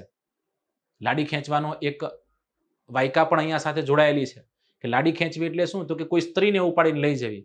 કારણ કે એવું કહેવાય કે આ જ મેળામાંથી સંયુક્તાનું હરણ પૃથ્વીરાજ ચૌહાણે કર્યું હતું. એટલા માટે જો કોઈ સ્ત્રીને લઈ જવામાં આવે તો એ સારું ગણાય. સમજાય છે? તો એવી વાતો જે છે, એવી ઘણી બધી યાદો લઈ અને ગુણભાખરી મુકામે એક મેળો ભરાય, જેને આપણે ચિત્ર વિચિત્રના મેળાના નામે ઓળખીએ. દોસ્તો, ત્યાંથી થોડાક આગળ વધતા એક નદી આને મળે છે, જેનું નામ છે હાથમતી. આ હાથમતી નામની નદીની ઉપર એક બંધ છે, જેનું નામ છે હાથમતી બંધ. કેટલું સિમ્પલ છે. પણ આ હાથમતી નદી કિનારે વસેલું શહેર ખાસ યાદ રાખવાનું છે. અને એનું નામ છે હિંમતનગર. કયું છે? હિંમતનગર નામનું શહેર આ નદીના કિનારે વસેલું છે. પહેલા આનું નામ હતું અહમદનગર, કે જેની સ્થાપના ઈસવીસન 1426માં અહેમદ શાહ બાદશાહે કરી. હાથમતી નદીના કિનારે અહેમદનગર, સાબરમતી નદીના કિનારે અહેમદાબાદ. તો આ અહેમદનગરની સ્થાપના થાય છે. પછી પ્રતાપસિંહજી છે, પ્રતાપસિંહજી પોતાના પૌત્ર હિંમતસિંહજીના નામ પર આ શહેરનું નામકરણ કરે છે. અને હાલ એ સાબરકાંઠાનું મુખ્ય મથક છે, જેને આપણે હિંમતનગરના નામે ઓળખીએ છીએ. દોસ્તો, 2019માં જે બિન સચિવાલયની કેન્સલ થયેલી પરીક્ષા છે એમાં પ્રશ્ન હતો. તો હાથમતી નામની નદી કહી દીધી. એની ઉપર પણ એક નદી આવે છે, જેનું નામ છે હરણાવ નામની નદી. અને આ હરણાવ નામની નદી જે છે એને કોસાંબી અને હિરણાક્ષી નામની નદી મળે એવું કહેવાય છે. અને આ હરણાવ નામની નદીના કિનારે એક શહેર વસેલું છે, અને એ શહેરને આપણે ઓળખીએ છીએ ખેડ બ્રહ્માના નામે. જે જગ્યા પર ગુજરાતનું એકમાત્ર બ્રહ્માજીનું મંદિર આવેલું છે. તો ખેડબ્રહ્મા કઈ નદીના કિનારે છે? હરણાવ નામની નદીના કિનારે છે. સાબરમતીની સહાયક નદીઓની જો કદાચ વાત કરીએ તો રોઈ નામની નદી છે, સીરી નામની નદી છે, ધામની નામની નદી છે, આ બધી જમણા કાંઠે મળનારી નદી છે, વાકડ નામની નદી છે, હરણાવ નામની નદી છે, કોસાંબી નામની નદી છે, હિરણાક્ષી નામની નદી છે, મેસવો છે, માજમ છે, વાત્રક છે, ખારી છે, શેઢી છે, રાઈટ, કે લીમડી ભોગાવા, બધી જ નદીઓ સાબરમતીની સહાયક નદીઓ છે. બરાબર. સાબરમતી નું પ્રાચીન નામ સ્વાભ્રમતી, અને સ્વાભ્રમતીના નામ ઉપરથી અમદાવાદનો ક્ષેત્ર વિસ્તાર એક સમયે સ્વાભ્ર ક્ષેત્રના નામે ઓળખાતો. રાઈટ, આટલું આપણે યાદ રાખવાનું છે. દોસ્તો, સાબરમતી નામની નદી જે છે એમાં મહેસાણા જિલ્લામાં એક બંધ બંધાયો છે, અને એ બંધનું નામ છે ધરોઈ નામનો બંધ. કયો બંધ છે? ધરોઈ નામનો બંધ. સાબરમતી ઉપર બંધાયેલો સૌથી મોટો આ બંધ છે. એની પછી આગળ જશો તો આ જ સાબરમતી નામની નદી પર અમદાવાદ જિલ્લામાં અને ગાંધીનગર જિલ્લામાં એક એક બંધ છે. ગાંધીનગર જિલ્લામાં સંત સરોવર છે, અને જો અમદાવાદ જિલ્લામાં જશો તો અમદાવાદ જિલ્લામાં તમને જોવા મળશે વાસણા બેરેજ. કયો બેરેજ જોવા મળશે? વાસણા બેરેજ જોવા મળશે. તો વાસણા બેરેજ કઈ જગ્યા પર? અમદાવાદ જિલ્લામાં. સંત સરોવર ગાંધીનગર જિલ્લામાં. ધરોઈ તો કે સાહેબ ધરોઈ મહેસાણા જિલ્લામાં સ્થિત છે. આ ત્રણ બંધો સાબરમતી નામની નદી પર સ્થિત છે. ચલો ત્યાંથી આગળ વધી. સાહેબ કોઈ શહેર ખરા? હા ભાઈ, મહુડી નામનું શહેર આ નદીના કિનારે વસેલું છે. કયું શહેર? મહુડી નામનું શહેર, જેનું પ્રાચીન નામ મધુપુરી છે. શું નામ છે એનું? મધુપુરી છે. ને એવું કહેવાય છે કે ઘંટાકર્ણ મહાવીરનું અહીંયા જિનાલય આવેલું છે, અને આ ઘંટાકર્ણ મહાવીરનું જિનાલય અહીંયા લખું છું. ઘંટાકર્ણ મહાવીરનું જિનાલય કોના દ્વારા બનાવવામાં આવ્યું હતું? તો બુદ્ધિસાગર સુરી દ્વારા કે બુદ્ધિસાગર મુનિ દ્વારા આનું નિર્માણ કામ થાય છે. ઘંટાકર્ણ મહાવીરનું જિનાલય. રાઈટ. આમ હાથમાં બાણ અને તીરથી જબરદસ્ત રીતના મહાવીર જે છે એ મહાવીર અહીંયા બિરાજમાન છે, અને એવું ખૂબ સુંદર એવું સુખડીના પ્રસાદ માટે જાણીતું. કેના માટે જાણીતું? સુખડીના પ્રસાદ માટે જાણીતું એક જિનાલય અહીંયા સ્થિત છે દોસ્તો. ચલો ત્યાંથી આગળ જઈએ. સંત સરોવરની વાત કરી. ગાંધીનગર નામનું શહેર આ નદીના કિનારે છે એ જોયું. અમદાવાદ નામનું શહેર આ નદીના કિનારે છે એ જોયું. અમદાવાદ નામના શહેર ખાતે આ નદી ઉપર ઇતિહાસનો ઢગલો થાય છે. શું થાય છે? ઇતિહાસનો ઢગલો. એની આપણે વાત પછી કરીએ. એની સહાયક નદીઓ જોઈ લઈએ. તો એની સહાયક નદીઓમાં આપણે એક જોઈ મેસવો, એક જોઈ માજમ, એક જોઈ વાત્રક, એક જોઈ ખારી. એમાં આ મેસવો નામની નદી છે ને, આમ બહાર લઈ લેવાની સ્ટેટ, અહીંયા રાજસ્થાનના વિસ્તારમાં જવા દેવાની છે મેસવો નામની નદીને. રાજસ્થાન અહીંયા લખી નાખું. મેસવો વિશે લખું છું. મેસવો ક્યાંથી નીકળે છે? તો કે રાજસ્થાનમાંથી. રાજસ્થાન જે છે એ રાજસ્થાનનો ડુંગરપુરનો વિસ્તાર છે. કયો વિસ્તાર છે? રાજસ્થાનનો ડુંગરપુરનો વિસ્તાર છે. અરવલ્લીની ગિરિમાળા છે, ત્યાંથી મેસવો નામની નદી ઉદ્ભવે છે. હવે આ મેસવો નામની નદી ઉદ્ભવી આગળ વધતી ક્યાં જવાની છે સાહેબ? તો કે મેસવો નામની નદી સાબરમતીને મળવા જવાની, પણ સીધી સાબરમતીને મળતી નથી. રાઈટ. ડુંગરપુરથી નીકળી, રાજસ્થાનથી નીકળી. સાહેબ મેસવો નામની નદીના કિનારે કોઈ શહેર હોય તો ભેગું બોલી જ દેજો. શામળાજી નામનું શહેર આ નદીના કિનારે છે. કયું શહેર છે? શામળાજી. સાહેબ શામળાજી યાદ આવે તો ફરી એક વખત ઇતિહાસ યાદ આવે. આ એક નદી કેટલા ઇતિહાસ ધરાવીને બેઠી છે જોવો છે. શામળાજી યાદ આવે એટલે આપણને ત્યાં શામળાજીનું મંદિર યાદ આવે. શામળાજી યાદ આવે એટલે આપણને શ્યામ સરોવર યાદ આવે. શામળાજી યાદ આવે એટલે અહીંયા આવેલો શામળાજીનો મેળો યાદ આવે. શામળાજીનો મેળો જે ગુજરાતનો સૌથી લાંબો ચાલતો મેળો છે. શામળાજી આપણને યાદ આવે એટલે અહીંયા આવેલો એક નાગધરો યાદ આવે દોસ્તો. આપણને શામળાજી યાદ આવે એટલે અહીંયા આવેલું હરિશ્ચંદ્રના ટેકરા યાદ આવે. હરિશ્ચંદ્રના ટેકરા. શામળાજી યાદ આવે એટલે અહીંયા આવેલો મેસવો બંધ યાદ આવે. અને આ મેસવો બંધનું જ્યારે નિર્માણ કામ થતું હતું એ સમય દરમિયાન અહીંયા આપણને દેવની મોરી નામની જગ્યા પર એક સ્તૂપ મળી આવ્યો છે, અને એ સ્તૂપના અવશેષો આજે વડોદરાના સયાજીરાવ ગાયકવાડ યુનિવર્સિટીના મ્યુઝિયમમાં રાખવામાં આવેલા છે. એવું કહેવાય છે કે રુદ્રસિંહના સમય દરમિયાન અહીંયા આ સ્તૂપનું નિર્માણ કામ થયું છે. શામળાજીનો મેળો અને શામળાજીનું મંદિર ગુજરાતના મુખ્ય 3 વૈષ્ણવ સંપ્રદાયના મંદિરોમાં એક દ્વારકાધીશનું મંદિર છે, જેની એક આંખ ખુલ્લી છે, એક આંખ બંધ છે દોસ્તો. ત્યાંથી આગળ આવો તો ડાકોર, એ ડાકોરનો ઠાકોર લગભગ બધી જગ્યાએ જે જગ્યા પર ઠાકોરજીના મંદિરો છે બધા જ મંદિરો જે છે મંદિરો બંધ થાય અને પછી એની સ્નાન વિધિ થાય, પછી એના વાઘા બદલે સાહેબ. જ્યારે ડાકોર એકમાત્ર એવું મંદિર છે કે જે મંદિર જે છે એ મંદિરમાં ભગવાનના વાઘા અને ભગવાનનું સ્નાન જે છે એ ઉઘાડા બારણે થાય છે. સમજાય છે?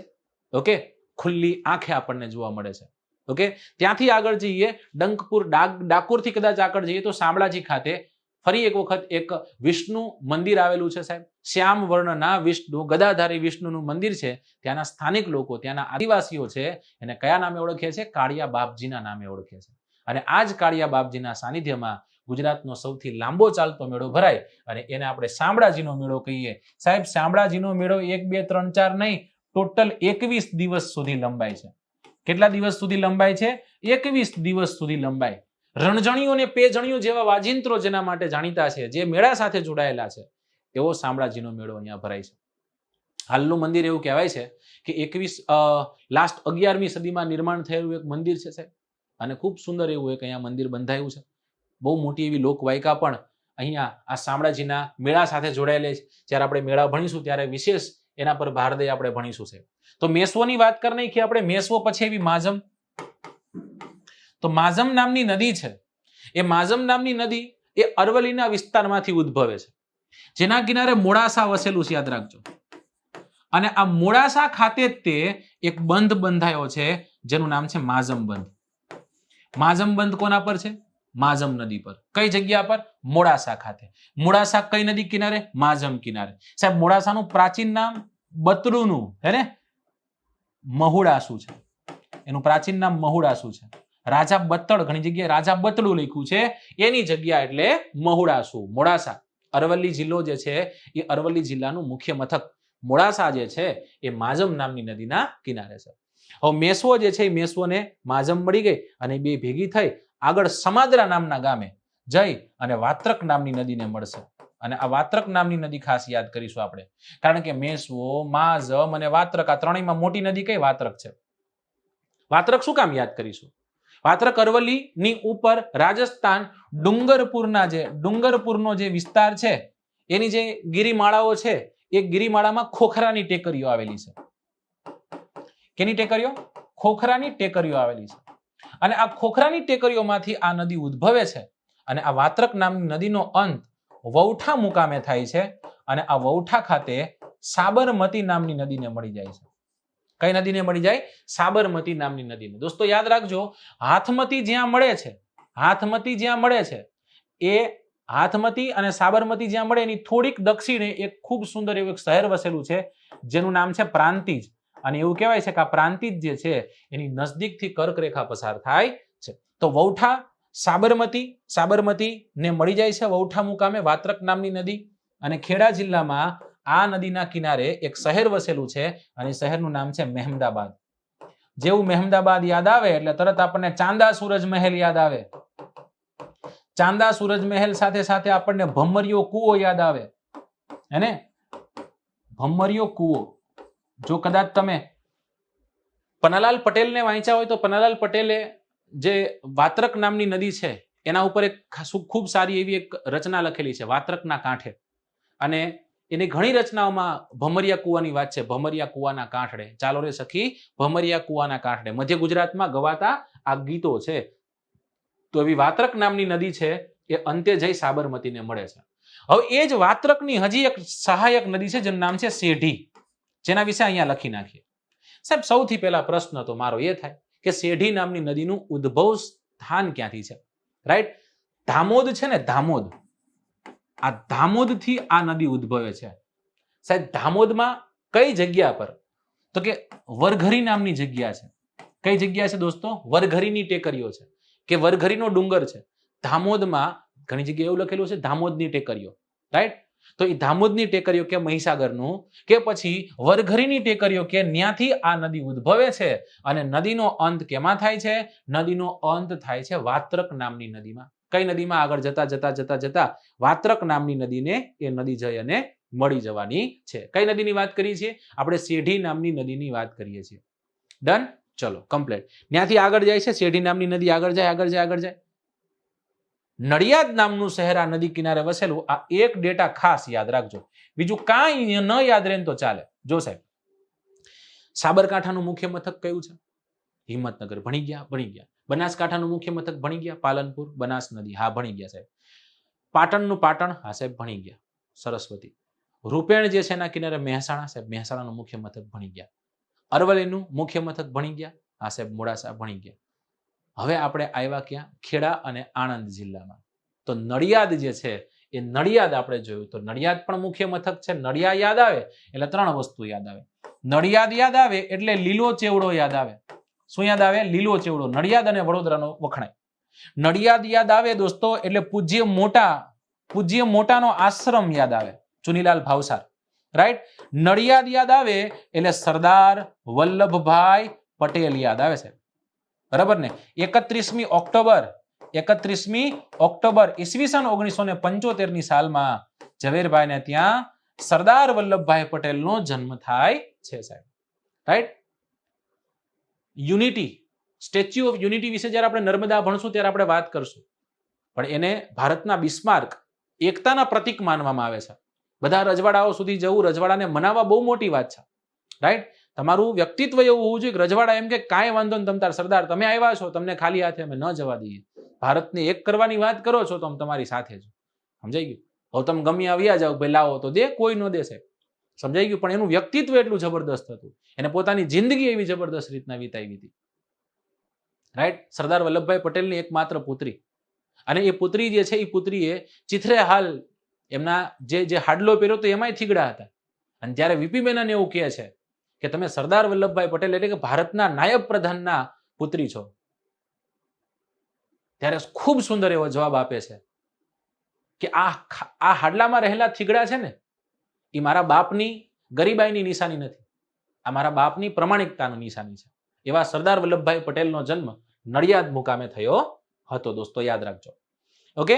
તો વાસણા બેરેજની વાત કરી, શેઢીની વાત કરી આપણે, મેસોની વાત કરી, માઝમની વાત કરી, વાત્રકની વાત કરી આપણે, હરણાવ નામની નદીની વાત કરી દોસ્તો.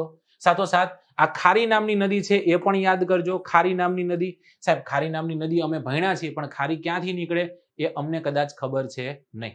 ચલો, તો ખારી નામની નદી એટલે ઉપર મહેસાણા જિલ્લો છે, મહેસાણા જિલ્લામાંથી આ ખારી નામની નદી પ્રવાહિત થાય.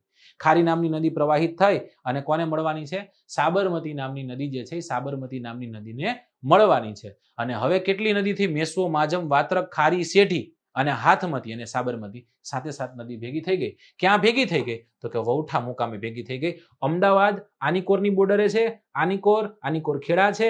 આનીકોર ખેડા જે છે એ ખેડાનું કયું શહેર છે દોસ્તો? ખેડાનું કયું સ્થળ છે? તો યાદ રાખજો, અહીંયા આવેલું છે માતર, જે ફરી એક વખત કહું છું વાત્રક નામની નદીના કિનારે છે. અને આ સાઈડ તમને જોવા મળશે વૌઠા. તો વૌઠા અને માતર જે જગ્યા પર સરહદ બને છે ત્યાં એક મેળો ભરાય, જેને આપણે વૌઠાનો મેળો, જેને આપણે સરહદીયો મેળો કહીએ છીએ.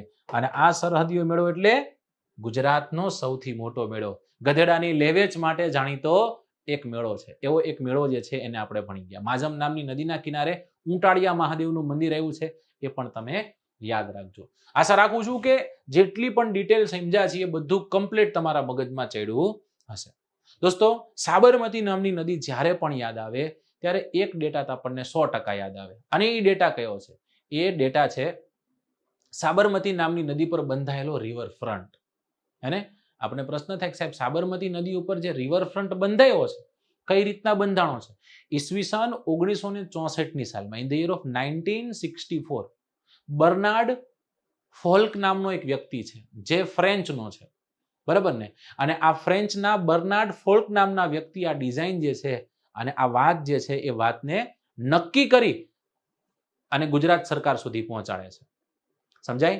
યાદ રાખજો, લંડનની થેમ્સ નામની નદી ઉપરથી આપણે કોપી કર્યો છે, બરાબર?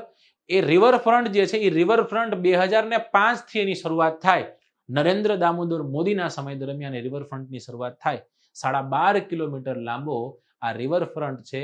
એ રિવરફ્રન્ટ મુખ્યત્વે સાબરમતી નદીના એક કાંઠા અને બીજા કાંઠાને જોડવો, અને ત્યાંથી વાહન વ્યવહાર, ત્યાંથી પબ્લિક ટ્રાન્સપોર્ટ અને સાથોસાથ એનો જે પટ વિસ્તાર છે એ પટ વિસ્તાર પર ખૂબ સારી એવી સગવડો કરી અને જ્યારે પણ અમદાવાદના લોકો જે છે એ અમદાવાદના લોકો એ ખુશનુમા મોસમ ખુશનુમા વિસ્તારમાં ફરવા માંગતા હોય તો એ રિવરફ્રન્ટની જગ્યા એમને કામ લાગે છે. આ જ રિવરફ્રન્ટની જગ્યા પર કાઇટ ફેસ્ટિવલ છે, રાઈટ, ફ્લાવર ફેસ્ટિવલ છે, વિવિધ ફેસ્ટિવલોનું આયોજન પણ અહીંયા થતું હોય છે દોસ્તો. તો એ પણ આપણે યાદ રાખવાનું, જેનું નામકરણ હાલ પ્રમુખ સ્વામી રિવરફ્રન્ટના નામે કરવામાં આવેલું છે.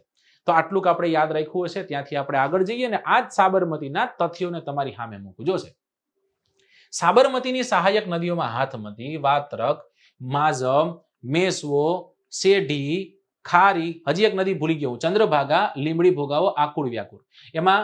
એમાં બે નદીઓ આપણે મિસ કરી નાખી છે. એક છે લીંબડી ભોગાવો. આ જે બ્લુ કલરની નદી દેખાય છે લીંબડી ભોગાવો. શું કામ યાદ કરીશું લીંબડી ભોગાવોને? સાહેબ સૌરાષ્ટ્રની એકમાત્ર નદી કે જે સાબરમતીને મળે છે.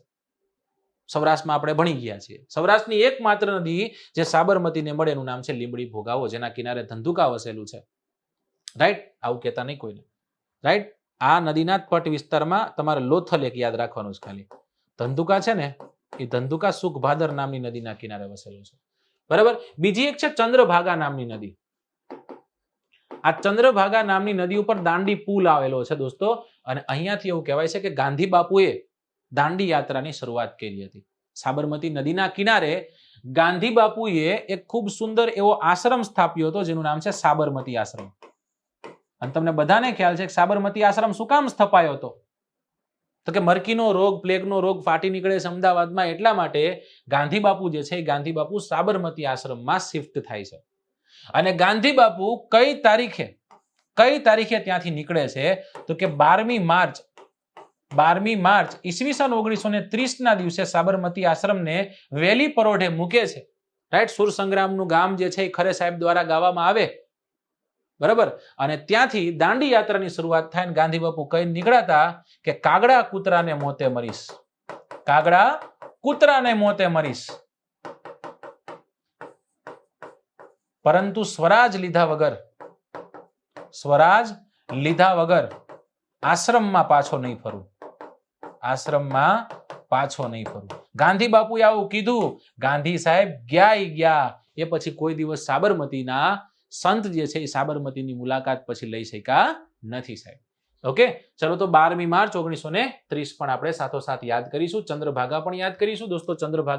ચંદ્રભાગા નામની નદી એક આપણે જમ્મુ કાશ્મીરમાં પણ વહે છે, સોરી હિમાચલ પ્રદેશમાં વહે છે. ચંદ્ર અને ભાગા નામની બે નદીઓ તાંડી નામની જગ્યાએ ભેગી થાય એટલે એને ચિનાબના નામે ઓળખવામાં આવે છે. આવી એક ચંદ્રભાગા નામની નદી ઓરિસ્સામાં છે, જેના કિનારે કોણાર્કનું સૂર્ય મંદિર સ્થિત છે. દોસ્તો તમને પૂછે કોણાર્કનું સૂર્ય મંદિર ક્યાં, એટલે તમે કદાચ કંઈક મહાનદી કરી આવો, કારણ કે ઓરિસ્સામાં જતી હોય એટલે આપણે કરો મહાનદી, પણ મહાનદી નહીં, ચંદ્રભાગા આવશે. ઓકે, ચલો ત્યાંથી આગળ વધીએ. હવે શું જોવું છે? વિવિધ બંધો, જળાશયો પણ એક અલગ રીતના મેં તમને દર્શાવ્યા છે. સાહેબ સાબરમતી અને સાબરમતીની સહાયક નદી ઉપર આવેલા ડેમો કયા? તો સૌથી પહેલા ધરોઈ નામનો ડેમ છે. સતલાસના તાલુકો છે, મહેસાણા નામનો જિલ્લો છે, ત્યાં આ ડેમ જે છે એ ડેમ સ્થિત છે. ત્યારબાદ છે સંત સરોવર, જે ગાંધીનગર મુકામે સ્થિત છે. ત્યારબાદ છે વાસણા બેરેજ, જે અમદાવાદમાં સ્થિત છે. બરાબર. પછી અન્ય ડેમોની વાત કરીએ તો માઝમ નામની નદી પર માઝમ નામનો ડેમ છે, જે મોડાસા ખાતે છે, આપણે વાત કરી હતી. બરાબર. મેસવો નામની નદી પર મેસવો ડેમ છે, જેને આપણે શ્યામ સરોવર બંધના નામે પણ ઓળખીએ છીએ, શામળાજી ખાતે છે. અને વાત્રક નામની નદી પર માલપુર મુકામે વાત્રક નામનો ડેમ છે. દોસ્તો યાદ રાખજો, વાત્રક નામની નદીને વાત્રકનીના નામે પણ ઓળખવામાં આવે છે, અને વેત્રવદીના નામે પણ ઓળખવામાં આવે છે, અને વેદવતીના નામે પણ ઓળખવામાં આવે છે.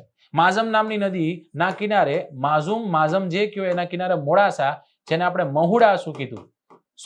સાબરમતીનું પ્રાચીન નામ સ્વાભ્રમતી છે.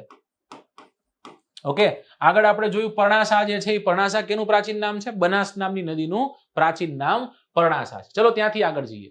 તો જો દોસ્તો હવે આપણે નેક્સ્ટ લેક્ચરમાં જ્યારે પણ ભેગા થવાના છીએ ત્યારે એ જ આપણે મધ્ય ગુજરાતના નદી તંત્ર જે છે, નદી તંત્રને આપણે આગળ વધારવાનું છે. આશા રાખું છું કે આ લેક્ચર જે છે, લેક્ચરને તમે 2 કે 3 વાર જોશો, 3 વાર જોઈ લેશો દોસ્તો. એટલે જરૂરથી કહું છું કે આ લેક્ચરની જેટલી પણ ડિટેલ છે તમારી ખોપડીમાં ચડી જશે.